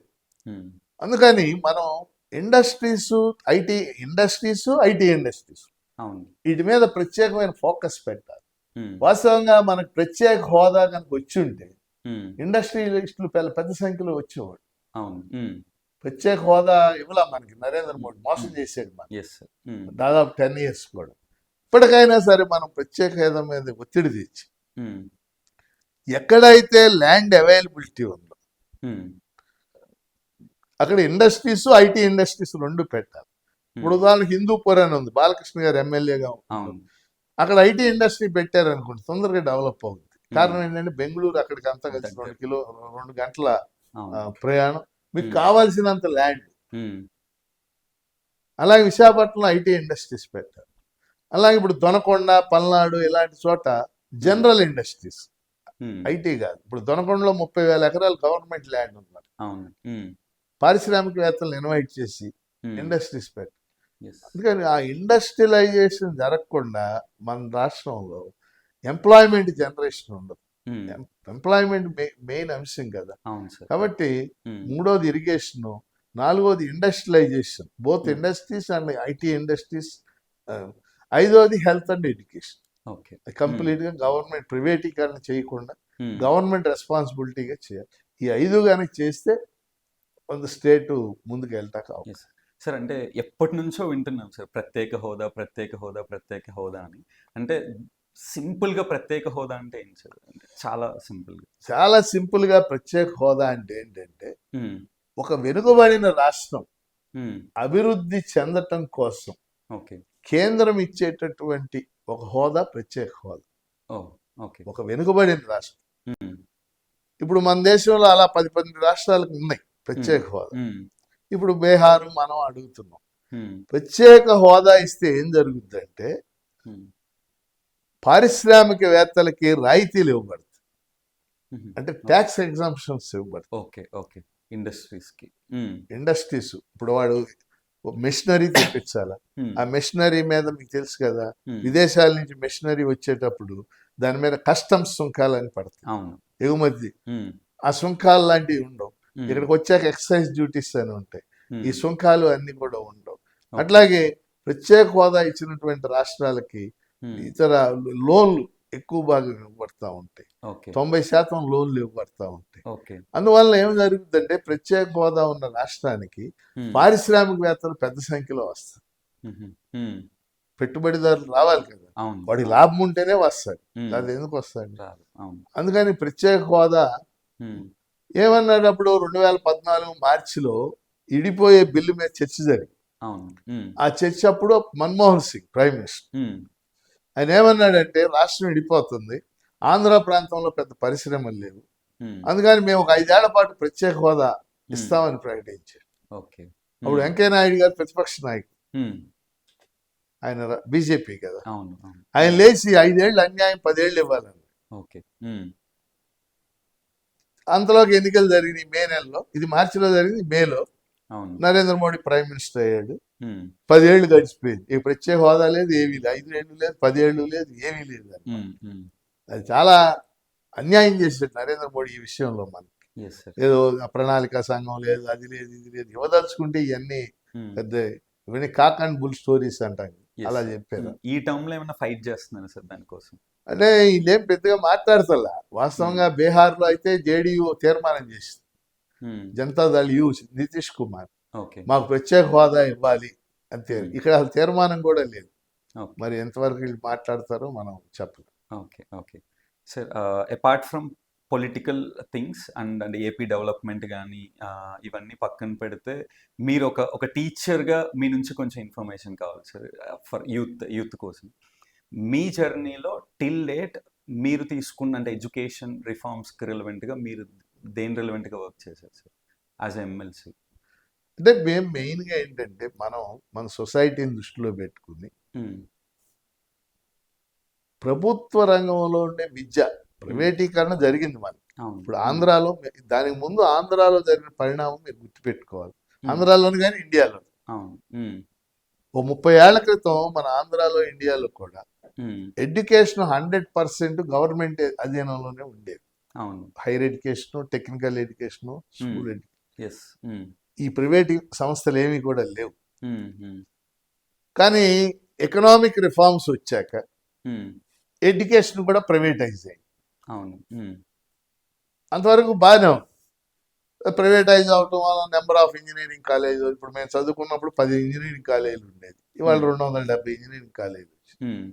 మేము చదువుకున్నప్పుడు 2 ఫార్మసీ కాలేజీలు, రాష్ట్రం విశాఖపట్నంలో ఒకటి, తిరుపతిలో ఒకటి, ఇవాళ 120 ఫార్మసీ కాలేజీలు. ఇవన్నీ ప్రైవేట్ యూనివర్సిటీలు వచ్చినాయి. ఇప్పుడు KL university, Vignan university, Gitam university, all these are deemed to be universities. ఇంకా కొత్తవి కూడా వచ్చేస్తాయి. ఇవన్నీ ఓకే. అంటే ఎడ్యుకేషన్ భారీగా పెరగటం ఒక భాగం. కానీ రాజ్యాంగం ఏం చెప్పిందంటే ఈ పెరిగే దాంట్లో సోషల్ జస్టిస్ ఉండాలి. సోషల్ జస్టిస్ అంటే ఏంటి? సామాజిక న్యాయం. అంటే విద్య అందరికి అందుబాటులో ఉండాలి. అందరికంటే ఎవరికి? పేదవాళ్ళకి, దళితులకి, గిరిజనులకి, బీసీలకి, అందరికి అందుబాటులో ఉండాలి. ఈ పార్ట్ జరిగింది కానీ ఈ పార్ట్ జరగలేదు. గవర్నమెంట్ కాలేజీలో ఇప్పుడు గవర్నమెంట్ కాలేజీలో ఇంజనీరింగ్ సీట్ వచ్చింది అనుకోండి, ఓ 10,000 ఉంటుంది ఫీజు, పేదవాడు కూడా కట్టేస్తుంది. ఒక ఐఐటిలో సీట్ వచ్చింది అనుకోండి, ఫీజు 1,00,000 ఉన్నా అక్కడ బ్యాంక్ లోన్ ఇప్పిస్తున్నారు, కట్టేస్తారు. అదే ఒక డీమ్డ్ టు బి యూనివర్సిటీలో సీట్ వస్తే 3 నుంచి 3.5 లక్షలు. 4 ఏళ్ళు 3.5 14 లక్షలు కట్టాలి. ఎవరు కడతారు? అక్కడ ఏమి రిజర్వేషన్స్ లేవు. సామాజిక న్యాయం అంటే ఏంటి? రిజర్వేషన్లు అమలు జరగాలి. మనకి ఇష్టం ఉన్నా లేకపోయినా ఎస్సీ, ఎస్టీ, బీసీ రిజర్వేషన్లు అమలు జరగాలి. కాబట్టి ఇవాళ ఎడ్యుకేషన్ విస్తృతంగా పెరగటం పాజిటివ్ ఆస్పెక్ట్. నెగటివ్ ఆస్పెక్ట్స్ ఏంటంటే పెరిగిన ఎడ్యుకేషన్లో సోషల్ జస్టిస్ లేదు. పేదవాళ్ళకి చదువుకునే అవకాశం లేదు. అట్లాగే దళితులకి చదువుకునే అవకాశం, అంటే వాళ్ళల్లో ఎవడో టీచరు చదువుకున్నాడు, ఒకడో దళితుడు అయ్యి ఆ పిల్లోడు కట్టుకుంటాడు, అది వేరు. బై అండ్ లార్జ్ మనం మాట్లాడి అటు మేమేమంటామంటే ఎడ్యుకేషన్ పెరిగిన మాట వాస్తవం, పెరగాలి కూడా. అవును. కానీ అదే సమయంలో ఉమ్, ప్రభుత్వ విద్యా సంస్థల్ని కాపాడుకోవాలి, అవును. అవి కంటిన్యూ కావాలి ఉమ్, పేదవాళ్ళ చదువు. yes. రెండవది ప్రైవేటు విద్యా సంస్థలు వచ్చినప్పటికి కూడా ఉమ్, వాటి మీద నియంత్రణ ఉండాలి. ఉమ్, yes. నియంత్రణ అంటే అర్థమైంది మీకు? అర్థమైంది సార్. ఒక కంట్రోల్, ఎవరి Control. కంట్రోల్ ఉండాలి? Government control. యా. మీకు ఒక ఉదాహరణ చెప్తాను. ఈ ప్రభుత్వం వచ్చాక 2014లో చంద్రబాబు గారు వచ్చాక అమరావతిలో ఆయన 3 యూనివర్సిటీకి పర్మిషన్ ఇచ్చారు. అవును. విట్, విట్. రెండోది ఎస్ఆర్ఎం, మూడోది అమృత. యా. 3 యూనివర్సిటీలకు కూడా ఒక్కొక్క యూనివర్సిటీకి 200 ఎకరాలు ఇచ్చారు, 50 లక్షల చొప్పున. అవును. యాక్చువల్గా ఆ టైంలో ఇచ్చేసరికి ఎకరం 2 కోట్లు 3 కోట్లు ఉంది. యూనివర్సిటీ డెవలప్ అవుతుంది కానీ భూములు ఇచ్చారు. It's well fine. అవును. వాళ్ళు ఏం చేశారు, విట్టు వాళ్ళు వచ్చి పెట్టారు. పెట్టి 4 ఏళ్లకి ఇంజనీరింగ్, అక్కడ ఉండేది ఇంకేముంటుంది, ఇంజనీరింగే కదా. అవును. 4 ఏళ్లకి 12 లక్షలు కట్టి. అది మరి ఏమిటి, అక్కడ ఉన్న ప్రజలకి, భూములు ఇచ్చిన రైతులకి ఏమిటి లాభం? ఏం లేదు. అంతే కదా. నేను తర్వాత శాసన మండలిలో ప్రశ్నించాను, గవర్నమెంట్ మారాక. అప్పుడు బొత్స సత్యనారాయణ గారు మున్సిపల్ అడ్మినిస్ట్రేషన్ మినిస్టర్. ఆ యూనివర్సిటీల ద్వారా భూములు ఇచ్చిన రైతులకు కానీ, ఆ ప్రాంతానికి కానీ, ప్రజలకు కానీ ఏంటి లాభం? 3 లక్షలు ఎవరు కడతారు? ఏం చేయమంటావా, మూసేయమంటావా? నేను మూసేయమంటున్నా, కానీ ప్రజలకు ఎన్నో కొన్ని సీట్లు రావాలి. నేను అది చెప్పాక, అక్కడ చర్చ జరిగాక, ఆ తర్వాత ప్రభుత్వం చట్టం చేసి ఆ యూనివర్సిటీలు అన్నింటిలో 35% సీట్లు కౌన్సిలింగ్ లో తేవాలి. నిజం చెప్పాలంటే అవి రావడానికి నేనే కారణం. Okay, great. 35%, ఇప్పుడు బిట్లో 35% సీట్లు కౌన్సిలింగ్ లో ఫీజు తక్కువ ఉంటుంది. అవును సార్. అర్థమైంది మీకు? అర్థమైంది సార్. గవర్నమెంట్ కంట్రోల్ అంటే అది. గవర్నమెంట్ కంట్రోల్ అంటే ఏంటంటే అది ఏ ఇన్స్టిట్యూషన్ అయినా సరే, డీమ్డ్ టు బి యూనివర్సిటీయా, గుడ్డా, గూసా, ఖచ్చితంగా ఫీజుల మీద నియంత్రణ ఉండాలి, సెక్షన్ల మీద నియంత్రణ ఉండాలి, ఎడ్యుకేషన్ క్వాలిటీ మీద నియంత్రణ ఉండాలి, రిజర్వేషన్ల మీద నియంత్రణ. ఆ విధమైనటువంటి ఎక్స్పాన్షన్ జరగాలి. లేకపోతే ఏమవుతుందంటే కొద్ది మందికి అది పరిమితమై కింద లార్జ్ సెక్షన్స్ అందుబాటులో లేకుండా, అది దానికోసం మేము ఫైట్, మా పద్ధతిలో మేము ఫైట్ చేస్తాం. కానీ మన రాష్ట్రంలో అది అంత తేలికైన విషయం కాదు. ఎందుకంటే విద్య అనేది ఆంధ్రప్రదేశ్లో జరిగినంత కమర్షియలైజేషన్ ఇతర స్టేట్స్లో జరగలేదు. నేను మొన్న ఒక ఆర్టికల్ చదివాను, ఎకనామిక్ అండ్ పొలిటికల్ వీక్ లాగా రాశారు. ఆంధ్రప్రదేశ్లో సంవత్సరానికి విద్యారంగ టర్న్ ఓవర్ 50,000 కోట్లు. అంటే ఆల్ ప్రైవేట్ ఇన్స్టిట్యూషన్స్ లో నడుస్తున్న టర్న్ ఓవర్. అంత పెద్ద స్థాయికి వెళ్ళి వాళ్లే రాజకీయాలను నియంత్రించే స్థాయికి వెళ్ళిపోయారు. రాజకీయాలని వాళ్ళు నియంత్రించే స్థాయికి వెళ్ళిపోయారు. అనేక కాలేజీలు ఏమవుతుంది, కౌన్సిలింగ్ నుంచి తప్పించుకోవటానికి స్లోగా డీమ్డ్ యూనివర్సిటీకి వెళ్ళిపోతారు. అప్పుడు అక్కడ కౌన్సిలింగ్ లో ఉండాల్సిన అవసరం లేదు. ఇప్పుడు మన సిద్ధార్థ కాలేజ్ వెళ్ళిపోయింది, విజయవాడలో సిద్ధార్థ ఫేమస్ కాలేజ్ కదా, వాళ్ళు కూడా డీమ్డ్ టు బి యూనివర్సిటీ. ఇంకా చాలా వెళ్ళిపోతుంది. బట్ అట్లీస్ట్ 35% అయినా కౌన్సిలింగ్ కి సీట్స్ అనేది చాలా గ్రేట్ ఇనిషియేటివ్ సార్. ఈ ఇయర్ ఇంప్లిమెంట్ అయింది సార్. ఇంప్లిమెంట్ అయింది. ఇయర్ కూడా ఫస్ట్ లిస్ట్ పెట్టారు, పెడితే వాటిలో ఈ చూపించాల విట్ అవి. నాకు పాత గుంటూరు నుంచి ఒక ప్రైవేట్ స్కూల్లో చేసే టీచరు, ఇంకో ఆవిడ బాపట్ల నుంచి ఫోన్ చేశారు, సార్ ఈ లిస్ట్ లో లేవని. నేను వెంటనే లోకేష్ బాబు గారి పేషి దృష్టికి తీసుకెళ్ళాయి. అప్పటికే ఆయన దృష్టికి వచ్చింది, ఆయన ఒప్పుకొని పెట్టించాడు అనమాట. ఇప్పుడు స్టార్ట్ అయింది సార్, చాలా మంచి ఇనిషియేటివ్ సార్. సార్ ఇప్పుడు 2020 నేషనల్ ఎడ్యుకేషన్ పాలసీ స్టార్ట్ అయింది సార్, ఆల్రెడీ ఇంప్లిమెంటేషన్ స్టార్ట్ అయింది. సో దాని మీద మీ ఒపీనియన్ ఏంటి సార్? అంతకు ముందుతో పోల్చుకుంటే ఇది ఎలా ఉందండి సార్? అంటే ఇండియాలో 30 ఏళ్లకు ఒకసారి ఎడ్యుకేషన్ పాలసీ చేంజ్ అవుతా వస్తుంది. 2020 NEP 2020 అంటారు, national education policy. Major problem ఏంటంటే నరేంద్ర మోడీ ప్రభుత్వం దాన్ని కరోనా సీరియస్ గా ఉన్న టైంలో ప్రకటించింది. 2020 జూలై 29. ఎడ్యుకేషన్ లో ఒక మేజర్ పాలసీ డెసిషన్ తీసుకోవాలంటే తప్పనిసరిగా స్టేట్స్ తో సంప్రదించాలి. ఉమ్, ఎందుకని? It is in the concurrent list, అవును. ఉమ్మడి జాబితాలో ఉంది. అవును. ఉమ్మడి జాబితాలో ఉన్నప్పుడు రాష్ట్రాలతో ఖచ్చితంగా సంప్రదించాలి. అవును. 2019 సంప్రదించాలి. 2020 సివియర్ కరోనా మీకు తెలుసా? అవును. అవును. ఆ టైంలో ఇది ప్రకటించారు.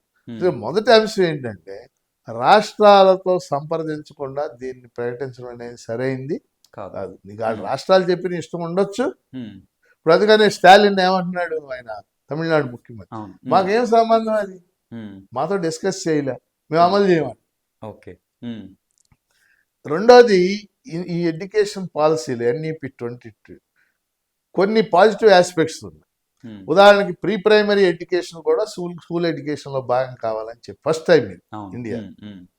ప్రీ ప్రైమరీ అంటే ఇప్పుడు మనం ఎల్కేజీ యూకేజీ అంటాం కదా, అవి ఇన్నాళ్ళు అసలు ఎడ్యుకేషన్ లో భాగం కాదు. అసలు ఎడ్యుకేషన్ అంటే ఒకటో క్లాస్ నుంచి. ప్రీ ప్రైమరీ ఎల్కేజీ యూకేజీ మనం ఏదో పెట్టుకుని నడిపేస్తున్నాం అంతే.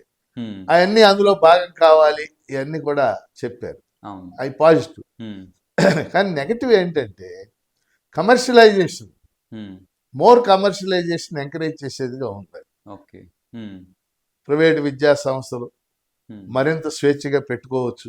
ఇప్పటికే ఎక్కువ కమర్షియలైజేషన్ అయిపోయింది, అది నష్టం కలగజేసేటటువంటి అంశం. అందుకని మోర్ సెంట్రలైజేషన్, మోర్ కమర్షియలైజేషన్ అనేది ఈ నేషనల్ ఎడ్యుకేషన్ పాలసీలో 2 అంశాలు. వాటిని తగ్గించుకుంటే మిగిలిన అంశాలను అమలు చేసుకుంటా వెళ్ళవచ్చు.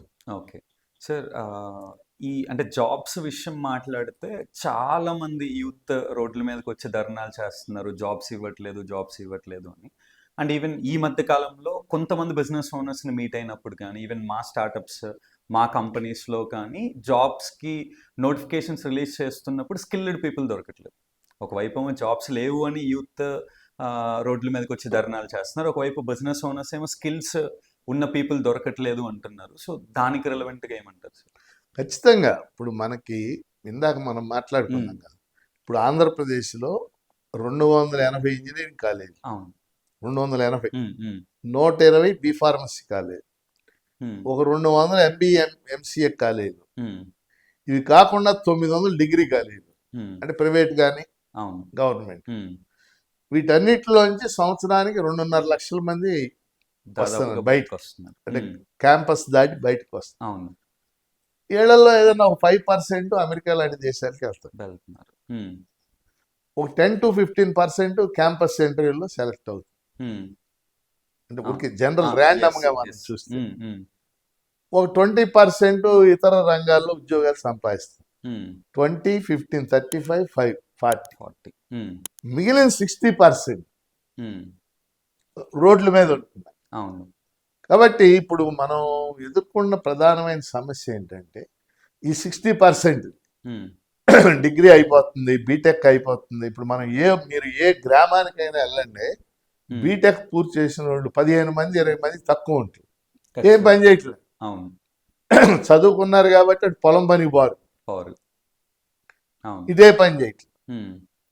అందుకని ఇక్కడ గవర్నమెంట్ ఇనిషియేటివ్ అవసరం అని నేను భావిస్తాను. గవర్నమెంట్ ఇనిషియేటివ్ ఏం అవసరం అంటే, నేను సజెస్ట్ చేసింది, ఇప్పుడు మనకి 175 నియోజకవర్గాలు, ప్రతి నియోజకవర్గంలో గవర్నమెంట్ ఒక skill development centre on permanent basis, అది నిరంతరం అది నడుస్తూ ఉండాలన్న, రకరకాల స్కిల్స్, కేవలం క్యాంపస్ ఇంటర్వ్యూ స్కిల్స్ కాదు, క్యాంపస్ ఇంటర్వ్యూ స్కిల్స్, లేకపోతే సాఫ్ట్వేర్ స్కిల్స్, అట్లాగే డిటిపి లాంటి నేర్పడం లాంటి స్కిల్స్. మీరు చెప్పారు, ఇప్పుడు డిటిపి అని ఉంది తెలుసు కదా మీకు. ఒక పక్క ఎంతమంది ఖాళీగా ఉన్నాం అంటున్నారు కదా, మాకు డిటిపి ఆపరేటర్ కావాలంటే దొరకట్లేదు. ఓ 15,000 20,000 ఇస్తామన్నా, పెద్ద అమౌంట్ అని కాదు అది, ఓ 15,000 ఇస్తామన్నా డిటిపి ఆపరేటర్ లో దొరకనటువంటి పరిస్థితిని మనం చూస్తాం. కాబట్టి ఆ జాబ్స్ పొందటానికి అనుగుణమైనటువంటి స్కిల్స్ ఇవ్వటానికి పర్మనెంట్ బేసిస్, లేదో ఇంతకుముందు స్కిల్ డెవలప్మెంట్ సెంటర్లు అని పెట్టి ఇంజనీరింగ్ కాలేజీకి అప్పచెప్పారు, వాస్తవంగా అక్కడ ఏమీ జరగదు. అలా కాకుండా నిజాయితీగా పర్మనెంట్ బేసిస్ లో ప్రతి నియోజకవర్గంలో కేంద్రం పెట్టి అది 365 రోజులు ఆ సెంటర్లు నడుస్తూ ఉన్నాయి నడుస్తూ బ్యాచెస్ వైజ్గా చేసి ఈ రకమైన స్కిల్స్ నేర్పాలి. నేర్పితే వాళ్ళు కొంత అది కమ్యూనికేషన్ స్కిల్స్ కావచ్చు, సాఫ్ట్ స్కిల్స్ కావచ్చు, అవును. లేకపోతే కంప్యూటర్ స్కిల్స్ కావచ్చు, ఉమ్, ఈ స్కిల్స్ నేర్పాలి. ఉమ్, ఎందుకంటే కాలేజీలో ఇప్పుడున్న మన కాలేజీ ఎడ్యుకేషన్లో ఏంటంటే వాళ్ళు ఎంతసేపు పరీక్షలు పెట్టి ఆ సర్టిఫికేట్ ఇవ్వటం మీద వాళ్ళ ఫోకస్ ఉంటుంది తప్పితే అవును. వీళ్ళకేదో రావాలి చెయ్యాలి అనేది పెద్ద వాళ్ళకేమీ ఉండదు. ఉమ్, అది చేస్తేనే ఇప్పుడు మనం కొంత బయటపడటానికి అవకాశం. Yes sir. అంటే ఇది గవర్నమెంట్ వైపు నుంచి గవర్నమెంట్ తీసుకోవాల్సిన ఇనిషియేటివ్ సార్. ఇప్పుడు ఇంజనీరింగ్ తీసుకుంటే 4 సంవత్సరాలు చదువుతారు సార్. 8 సెమిస్టర్స్ ఉంటాయి. లైక్ ఎగ్జామ్స్ కోసం చదువుతున్నారు కానీ స్కిల్ కోసం ఎవరు చదవట్లేదు. అంటే కాలేజెస్ వీలైనంత వరకు వాళ్ళు చెప్పడానికి ట్రై చేస్తున్నారు. అది పక్కన పెడితే స్టూడెంట్స్ మోస్ట్ ఆఫ్ ది టైంని వేస్ట్ చేస్తున్నారు సార్ 4 ఇయర్స్ని కూడా. అవును. ఫైనల్ ఇయర్కి వచ్చిన తర్వాత జాబులు రావట్లేదు అని రోడ్ల మీదకి వస్తున్నారు. వాళ్ళకి ఏం అడ్వైజ్ ఇస్తారు సార్? అంటే వాళ్ళు స్టూడెంట్స్ని మనం మోటివేషన్ చేసే దాంట్లో భాగంగా ఈ 4 ఇయర్స్లో కనీసం 6 months సీరియస్ ఇంటర్న్షిప్. ఎస్. ఇప్పుడు ఇంటర్న్షిప్ జరుగుతూ ఉంటుంది, ఏదో ప్రాజెక్ట్ అవన్నీ లొల్లే. అవును. వాడు ప్రాజెక్ట్ వరకు తరతరాలుగా సీనియర్ దగ్గర నుంచి రాసుకొచ్చినవన్నీ రాసుకొచ్చి సబ్మిట్ చేస్తూ ఉంటాడు. అవును. అదేది సీరియస్ గా జరిగే వ్యవహారం కాదు. జరగదు. అవును. అలా కాకుండా సీరియస్ ఇంటర్న్షిప్ అతను కొన్ని విషయాలు నేర్పే, ఇటువంటి విషయాలు ఎస్. అంటే బాబు బయటికి వెళ్తే ఇలా ఉంటది పరిస్థితి, ఇలాంటి నేర్పే ఇంటర్న్షిప్ ను దాన్ని మనం కరికులంలో భాగం చేసేయాలి. అంటే ఆ 4 ఏళ్లలో దశల వారీగా అయినా 2 months 2 months 2 months గా కానీ అవును. అట్లా, లేకపోతే ఫస్ట్ సెమిస్టర్లో కొంత భాగం, సెకండ్ సెమిస్టర్లో, లేకపోతే 2 4 6వ సెమిస్టర్లో కొంత భాగం, ఇలా చేసి నేర్పితేనే ఏదన్నా ఉపయోగం ఉంటుంది. అది పార్ట్ ఆఫ్ కరికులం చేయాలి చెప్పేది. సార్, యూత్కి పాలిటిక్స్లోకి రావటానికి మీరు ఇచ్చే అడ్వైజెస్ కానీ ఏమన్నా సలహాలు ఇస్తారా? అంటే రావాలి అనుకుంటున్న వాళ్ళకి. ఇప్పుడు రావాలనుకుంటున్న వాళ్ళు 2 భాగాలు. ఒక భాగం వాళ్ళు ఏదో ఒక రాజకీయ పార్టీలో చేరి ఏ డిగ్రీ అవ్వగా బీటెక్ అయ్యాక పనిచేసి ఇందులోకి రావటం, ఆ పరిస్థితి లేదు. ఒకవేళ వాళ్ళు వచ్చిన వాళ్ళ కింద ఉండి డబ్బుల కోసం ఇటు కోసం తప్పితే ఆ పరిస్థితి లేదు. అంటే రాజకీయ పార్టీలు మన దేశంలో ఆ విధంగా చదువుకున్న వాళ్ళని ఎంకరేజ్ చేసి రాజకీయ పార్టీలో తీసుకొచ్చే నాయకులను చేసి చేద్దామనే యాటిట్యూడ్ ఏ రాజకీయ పార్టీకి కూడా లేదు. అలా వచ్చే పరిస్థితి లేదు. అందుకని రెండో భాగం ఏంటంటే వాళ్ళు కొంత స్థిరపడి, వాళ్ళు ఏదో ఒక దాంట్లో ఒక ఉద్యోగంలోనో ఒక ఇండస్ట్రీలోనో ఒక ఇన్స్టిట్యూషన్లోనో స్థిరపడిన తర్వాత రాజకీయాలంటే ఒక రకమైన వ్యతిరేకత లేకుండా రాజకీయ వ్యవస్థ ఒక మహోన్నతమైనది, సమాజానికి ఉపయోగపడేది, స్లోగా మనం అందులో కూడా ఎంటర్ అవుదాం. ఆ విధంగా వాళ్ళు ఎంటర్ అయ్యి ఏదో ఒక పార్టీలతో వీటితో ఐడెంటిఫై ముందుకెళ్ళి చేస్తే బెటర్గా ఉంటుంది. Yes sir. సార్, అంటే మీరు యూపీఎస్సికి గ్రూప్స్కి చాలా ట్రైనింగ్ ప్రోగ్రామ్స్ కండక్ట్ చేస్తూ ఉంటారు. లైక్ దానికి రిలవెంట్గా మీకున్న మోటివేషన్ ఏంటి సార్? అంటే స్టూడెంట్స్ కొంతమంది, ఇప్పుడు స్టూడెంట్స్ యొక్క యాంబిషన్ ఆర్ గోల్, వాళ్ళ దాన్ని మనం నిర్దిష్టంగా తెలుసుకోవాలి. తెలుసుకుని కొంతమంది స్టూడెంట్స్ ఇప్పుడు ఇంజనీరింగ్లో కానీ ఇంకో దాంట్లో వాళ్ళు గవర్నమెంట్లో టాప్ మోస్ట్ జాబ్స్ ఇప్పటికీ మనకి సివిల్ సర్వీసెస్, అలా రాష్ట్ర స్థాయిలో top most jobs APPS, group 1 group 2, వీటికే వెళ్దామనే వాళ్ళు కొంతమంది ఉంటారు. కొంతమంది కేవలం సాఫ్ట్వేర్ ఉద్యోగం లైఫ్ అంబిషన్ అనే వాళ్ళు ఉంటారు. కాబట్టి వీటికి వెళ్దాం అనుకునేటటువంటి వాళ్ళ కోసం కాలేజెస్లోనే కొన్ని ప్రత్యేక వింగ్స్ పెట్టాలనేది నా రిక్వెస్ట్. రత్తయ్య గారు అలాంటి ప్రయత్నం ఒకటి చేశారు. విజ్ఞాన రత్తయ్య గారు యూనివర్సిటీలో, ఇప్పుడు ఉదాహరణకు ప్రతి కాలేజీలో ఒక లైబ్రరీ ఉంటుంది కదా, ఆ లైబ్రరీలో వాళ్ళు ఈ కాంపిటేటివ్ ఎగ్జామ్స్ వింగ్ అనేది ఒకటి సపరేట్ పెట్టాలి. అంటే పుస్తకాలు కానీ అట్లాగే దానికి సంబంధించినటువంటి మెటీరియల్ మ్యాటర్, లేకపోతే వాళ్ళు చదువుకోవటానికి ఆన్లైన్లో చదువుకోవటం, లక్షల వీడియోలు వచ్చేసి లక్షలు, అవన్నీ కూడా స్టూడెంట్స్కి అందుబాటులోకి తేవాలి.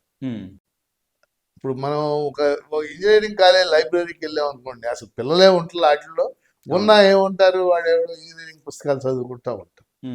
అట్లా కాకుండా కాంపిటేటివ్ ఎగ్జామ్స్ వింగ్, ఇది సివిల్ సర్వీసెస్ వింగ్, ఇది బ్యాంక్ ఎగ్జామ్స్ వింగ్, ఇది స్టాఫ్ సెలక్షన్ కమిషన్ అని ఉంటుంది. పెద్ద ఉద్యోగాలు ఇవన్నీ వాటి వింగ్ అని పెట్టి ఆన్లైన్ క్లాసెస్, యూట్యూబ్ వీడియోస్ ఇవన్నీ అవసరమైతే కొనేసి వాటిల్లో పెట్టేస్తే ఆ ఇంట్రెస్ట్ ఉన్న వాళ్ళు ఉంటారు. ప్రతి కాలేజీలో ఒక 50 మంది 60 మంది వాళ్ళు వెళ్ళి అక్కడ చదువుకోవటం, వాళ్ళకి ఏదైనా ఖాళీ అవర్స్, లేజర్ అవర్స్ వచ్చినప్పుడు ఆ ఇంట్రెస్ట్ ఉన్నవాడు అక్కడికి వెళ్ళి చూసుకోవటం.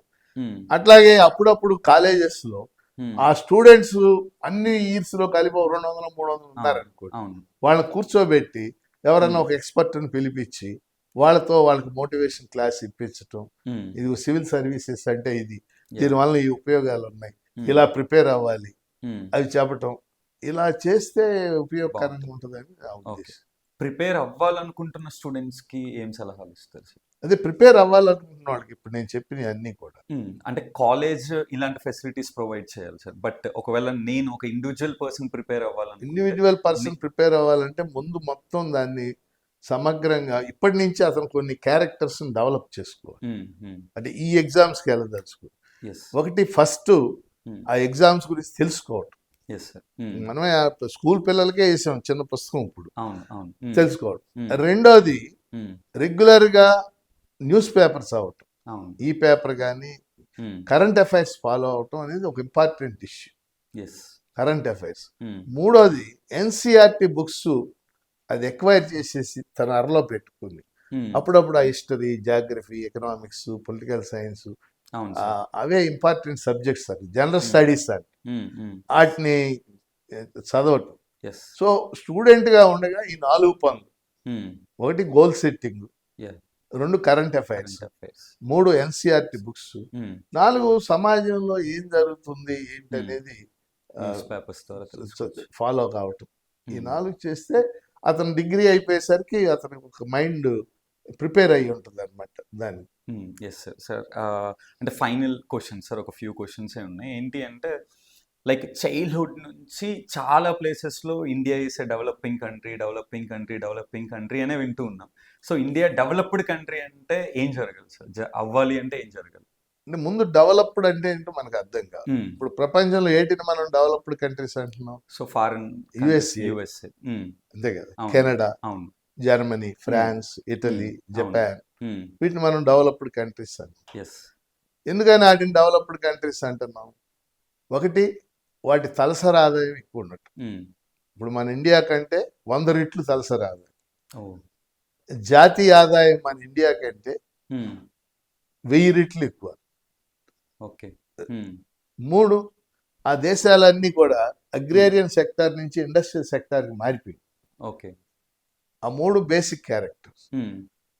ఇప్పుడు మన ఇండియా ఇక్కడ ఇప్పటికీ 64% ఇంకా వ్యవసాయం మీద ఆధారపడింది. నువ్వు వ్యవసాయ రంగం మీదే ఉన్నన్నాళ్ళు అది డెవలప్డ్ కంట్రీ అవ్వదు. ఇండస్ట్రీకి మారిపోవాలి, ఇంకో దానికి మారిపోవాలి. ఆ మారేటటువంటి పరిస్థితి ఇప్పుడు ఇండియాలో లేదు. అందుకని ఇంకా కొన్నేళ్ల పాటు ఇండియా డెవలపింగ్ కంట్రీగానే ఉంటుంది. పేదవాళ్ళు, గ్రామీణ ప్రజలు. ఇప్పుడు అమెరికా ఉంది, అమెరికాలో వ్యవసాయం మీద ఎంతమంది ఆధారపడ్డారు అనుకుంటున్నారు మీరు? వ్యవసాయం మీద పనిచేసేవాళ్ళు 3%. 3%తో వాళ్ళు మనకంటే ఎక్కువ పండిస్తున్నారు. అంటే మొత్తం మెకనైజేషన్ అయిపోయి, ఆటోమేషన్ మొత్తం. డ్రిప్ ఇరిగేషన్ ఉంటుంది, ఒకటి వెళ్ళి ఆ స్విచ్ అయితే ఆ డ్రిప్పులన్నీ పనిచేస్తూ ఉంటాయి. మళ్ళీ నీళ్లు పెట్టడం, పొలంకి వెళ్ళి ఏం ఉండదు. కాబట్టి అవి ఏంటంటే 200-300 ఏళ్ల క్రితమే క్యాపిటలిజం ఒక స్థాయికి వెళ్ళిపోయింది దాటి. అందుకని అది డెవలప్ అయిపోయింది. మంది ఇంకా మినిమం 50 నుంచి 70 ఏళ్ళు పడుతుంది. ఇంకా మినిమం 50 నుంచి 70 ఏళ్ళు పడుతుంది. సో ఓన్లీ వ్యవసాయం ఒక్కటి ఆటోమేషన్ అయిపోతే సరిపోతుంది. దాంతో పాటు ఇంకా ప్రజలు 100% లిటరసీ, 100% చదువుకోవటం, 100% హెల్త్, 100% లిటరసీ, 100% ఎడ్యుకేషన్, ఇవన్నీ జరగాలి. ఏం జరగలే మన దేశం. ఇప్పుడే స్టార్ట్ అవుతూ ఉన్నాయి, ఇంకా 50 నుంచి 70 ఏళ్ళు పట్టొచ్చు. ఓకే సార్, లైక్ ఫైనల్గా అంటే ఎవ్రీ పర్సన్ నా పాడ్కాస్ట్లో ఫైనల్ క్వశ్చన్స్ ఉంటాయి సార్. ఏంటి అంటే మేము ఒకవైపు ఏమో ఎన్జిఓ సెక్టార్లో ఉన్నాం సార్, ఇంకొక వైపు స్టూడెంట్స్తో కలిసి చాలా మందికి మోటివేషన్ క్లాసెస్ కానీ ఇలాంటివి కండక్ట్ చేస్తూ ఉన్నాము. అండ్ అనదర్ సైడ్ ఇప్పుడే కార్పొరేట్లో కూడా ఎంటర్ అయ్యాం. మేమే గ్రూప్ ఆఫ్ కంపెనీస్ పెట్టి లీడ్ చేస్తూ ఉన్నాం. సో మాకు ఒక 40 మంది టీం ఉన్నారు. లైక్ మేము ఇంకా ఇలానే గ్రో అవ్వటానికి మీకున్న ఎక్స్పీరియన్స్లో మా లాంటి వాళ్ళకి ఏమైనా అడ్వైజెస్ ఇస్తారు? అంటే 3 అంశాలు. ఒకటి, మనం ఏది చేసినా సరే సిన్సియర్గా చేయాలి, దానికి కమిట్ అయి చేయాలి. Yes sir. మనం ఎనీ వర్క్, ఇది కాదు ఇప్పుడు నేను ఒక ఎమ్మెల్సీని, ఎమ్మెల్సీగా నేను కమిట్ అయి చేయాలి. ఒక టీచరు అతను టీచింగ్ కమిట్ అయి చేస్తేనే బెస్ట్ టీచర్ అవుతాడు. ఒక డాక్టర్ ఉన్నాడు, అతను ప్రొఫెషన్ కమిట్ అయి చేయాలి. టయానికి హాస్పిటల్కి వెళ్తాం.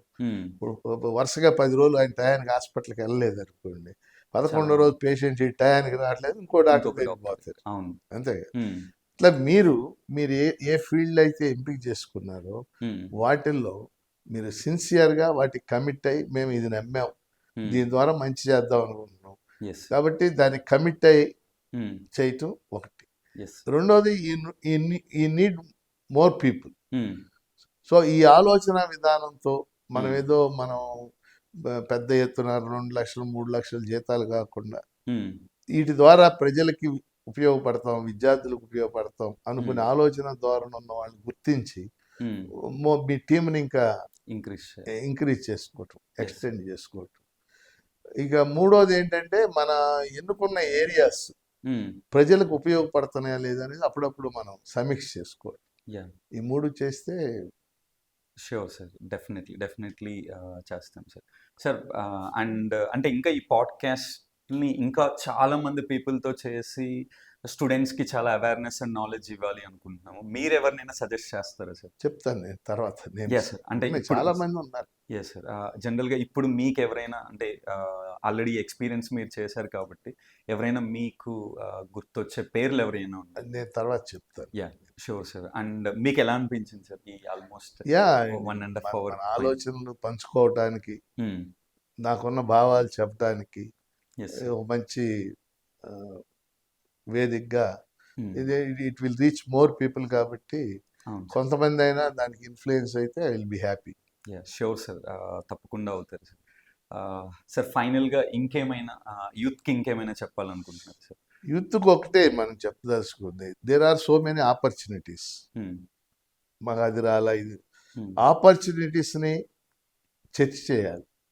రెండోది, గోల్ సెట్టింగ్ చేసుకోవాలి, ఒక లక్ష్యం ఇది. మూడోది, ఆ సెట్టింగ్ చేసుకున్న దాని మీద సిన్సియర్గా పని చేయాలి. కష్టపడకుండానే వచ్చేయాలనుకుంటున్నారు చాలా మంది యూత్. దానివల్ల ఉపయోగం లేదు. దాని మీద అదే పనిగా కష్టపడితే ఎందుకంటే నేను ఈ కాంపిటేటివ్ ఎగ్జామ్స్కి వెళ్ళే వాళ్ళని చూస్తున్నాను కదా, అది కష్టపడిన వాళ్ళకి ఏదో ఒకటి వస్తుంది. అలా మనం చేసి వాళ్ళు కష్టపడితే ఏదో దాంట్లో సెటిల్ కావడానికి అవకాశం. Yes sir. So thank you sir. Thank you very much sir, ఇంత టైం ఇచ్చి ఈ పాడ్కాస్ట్.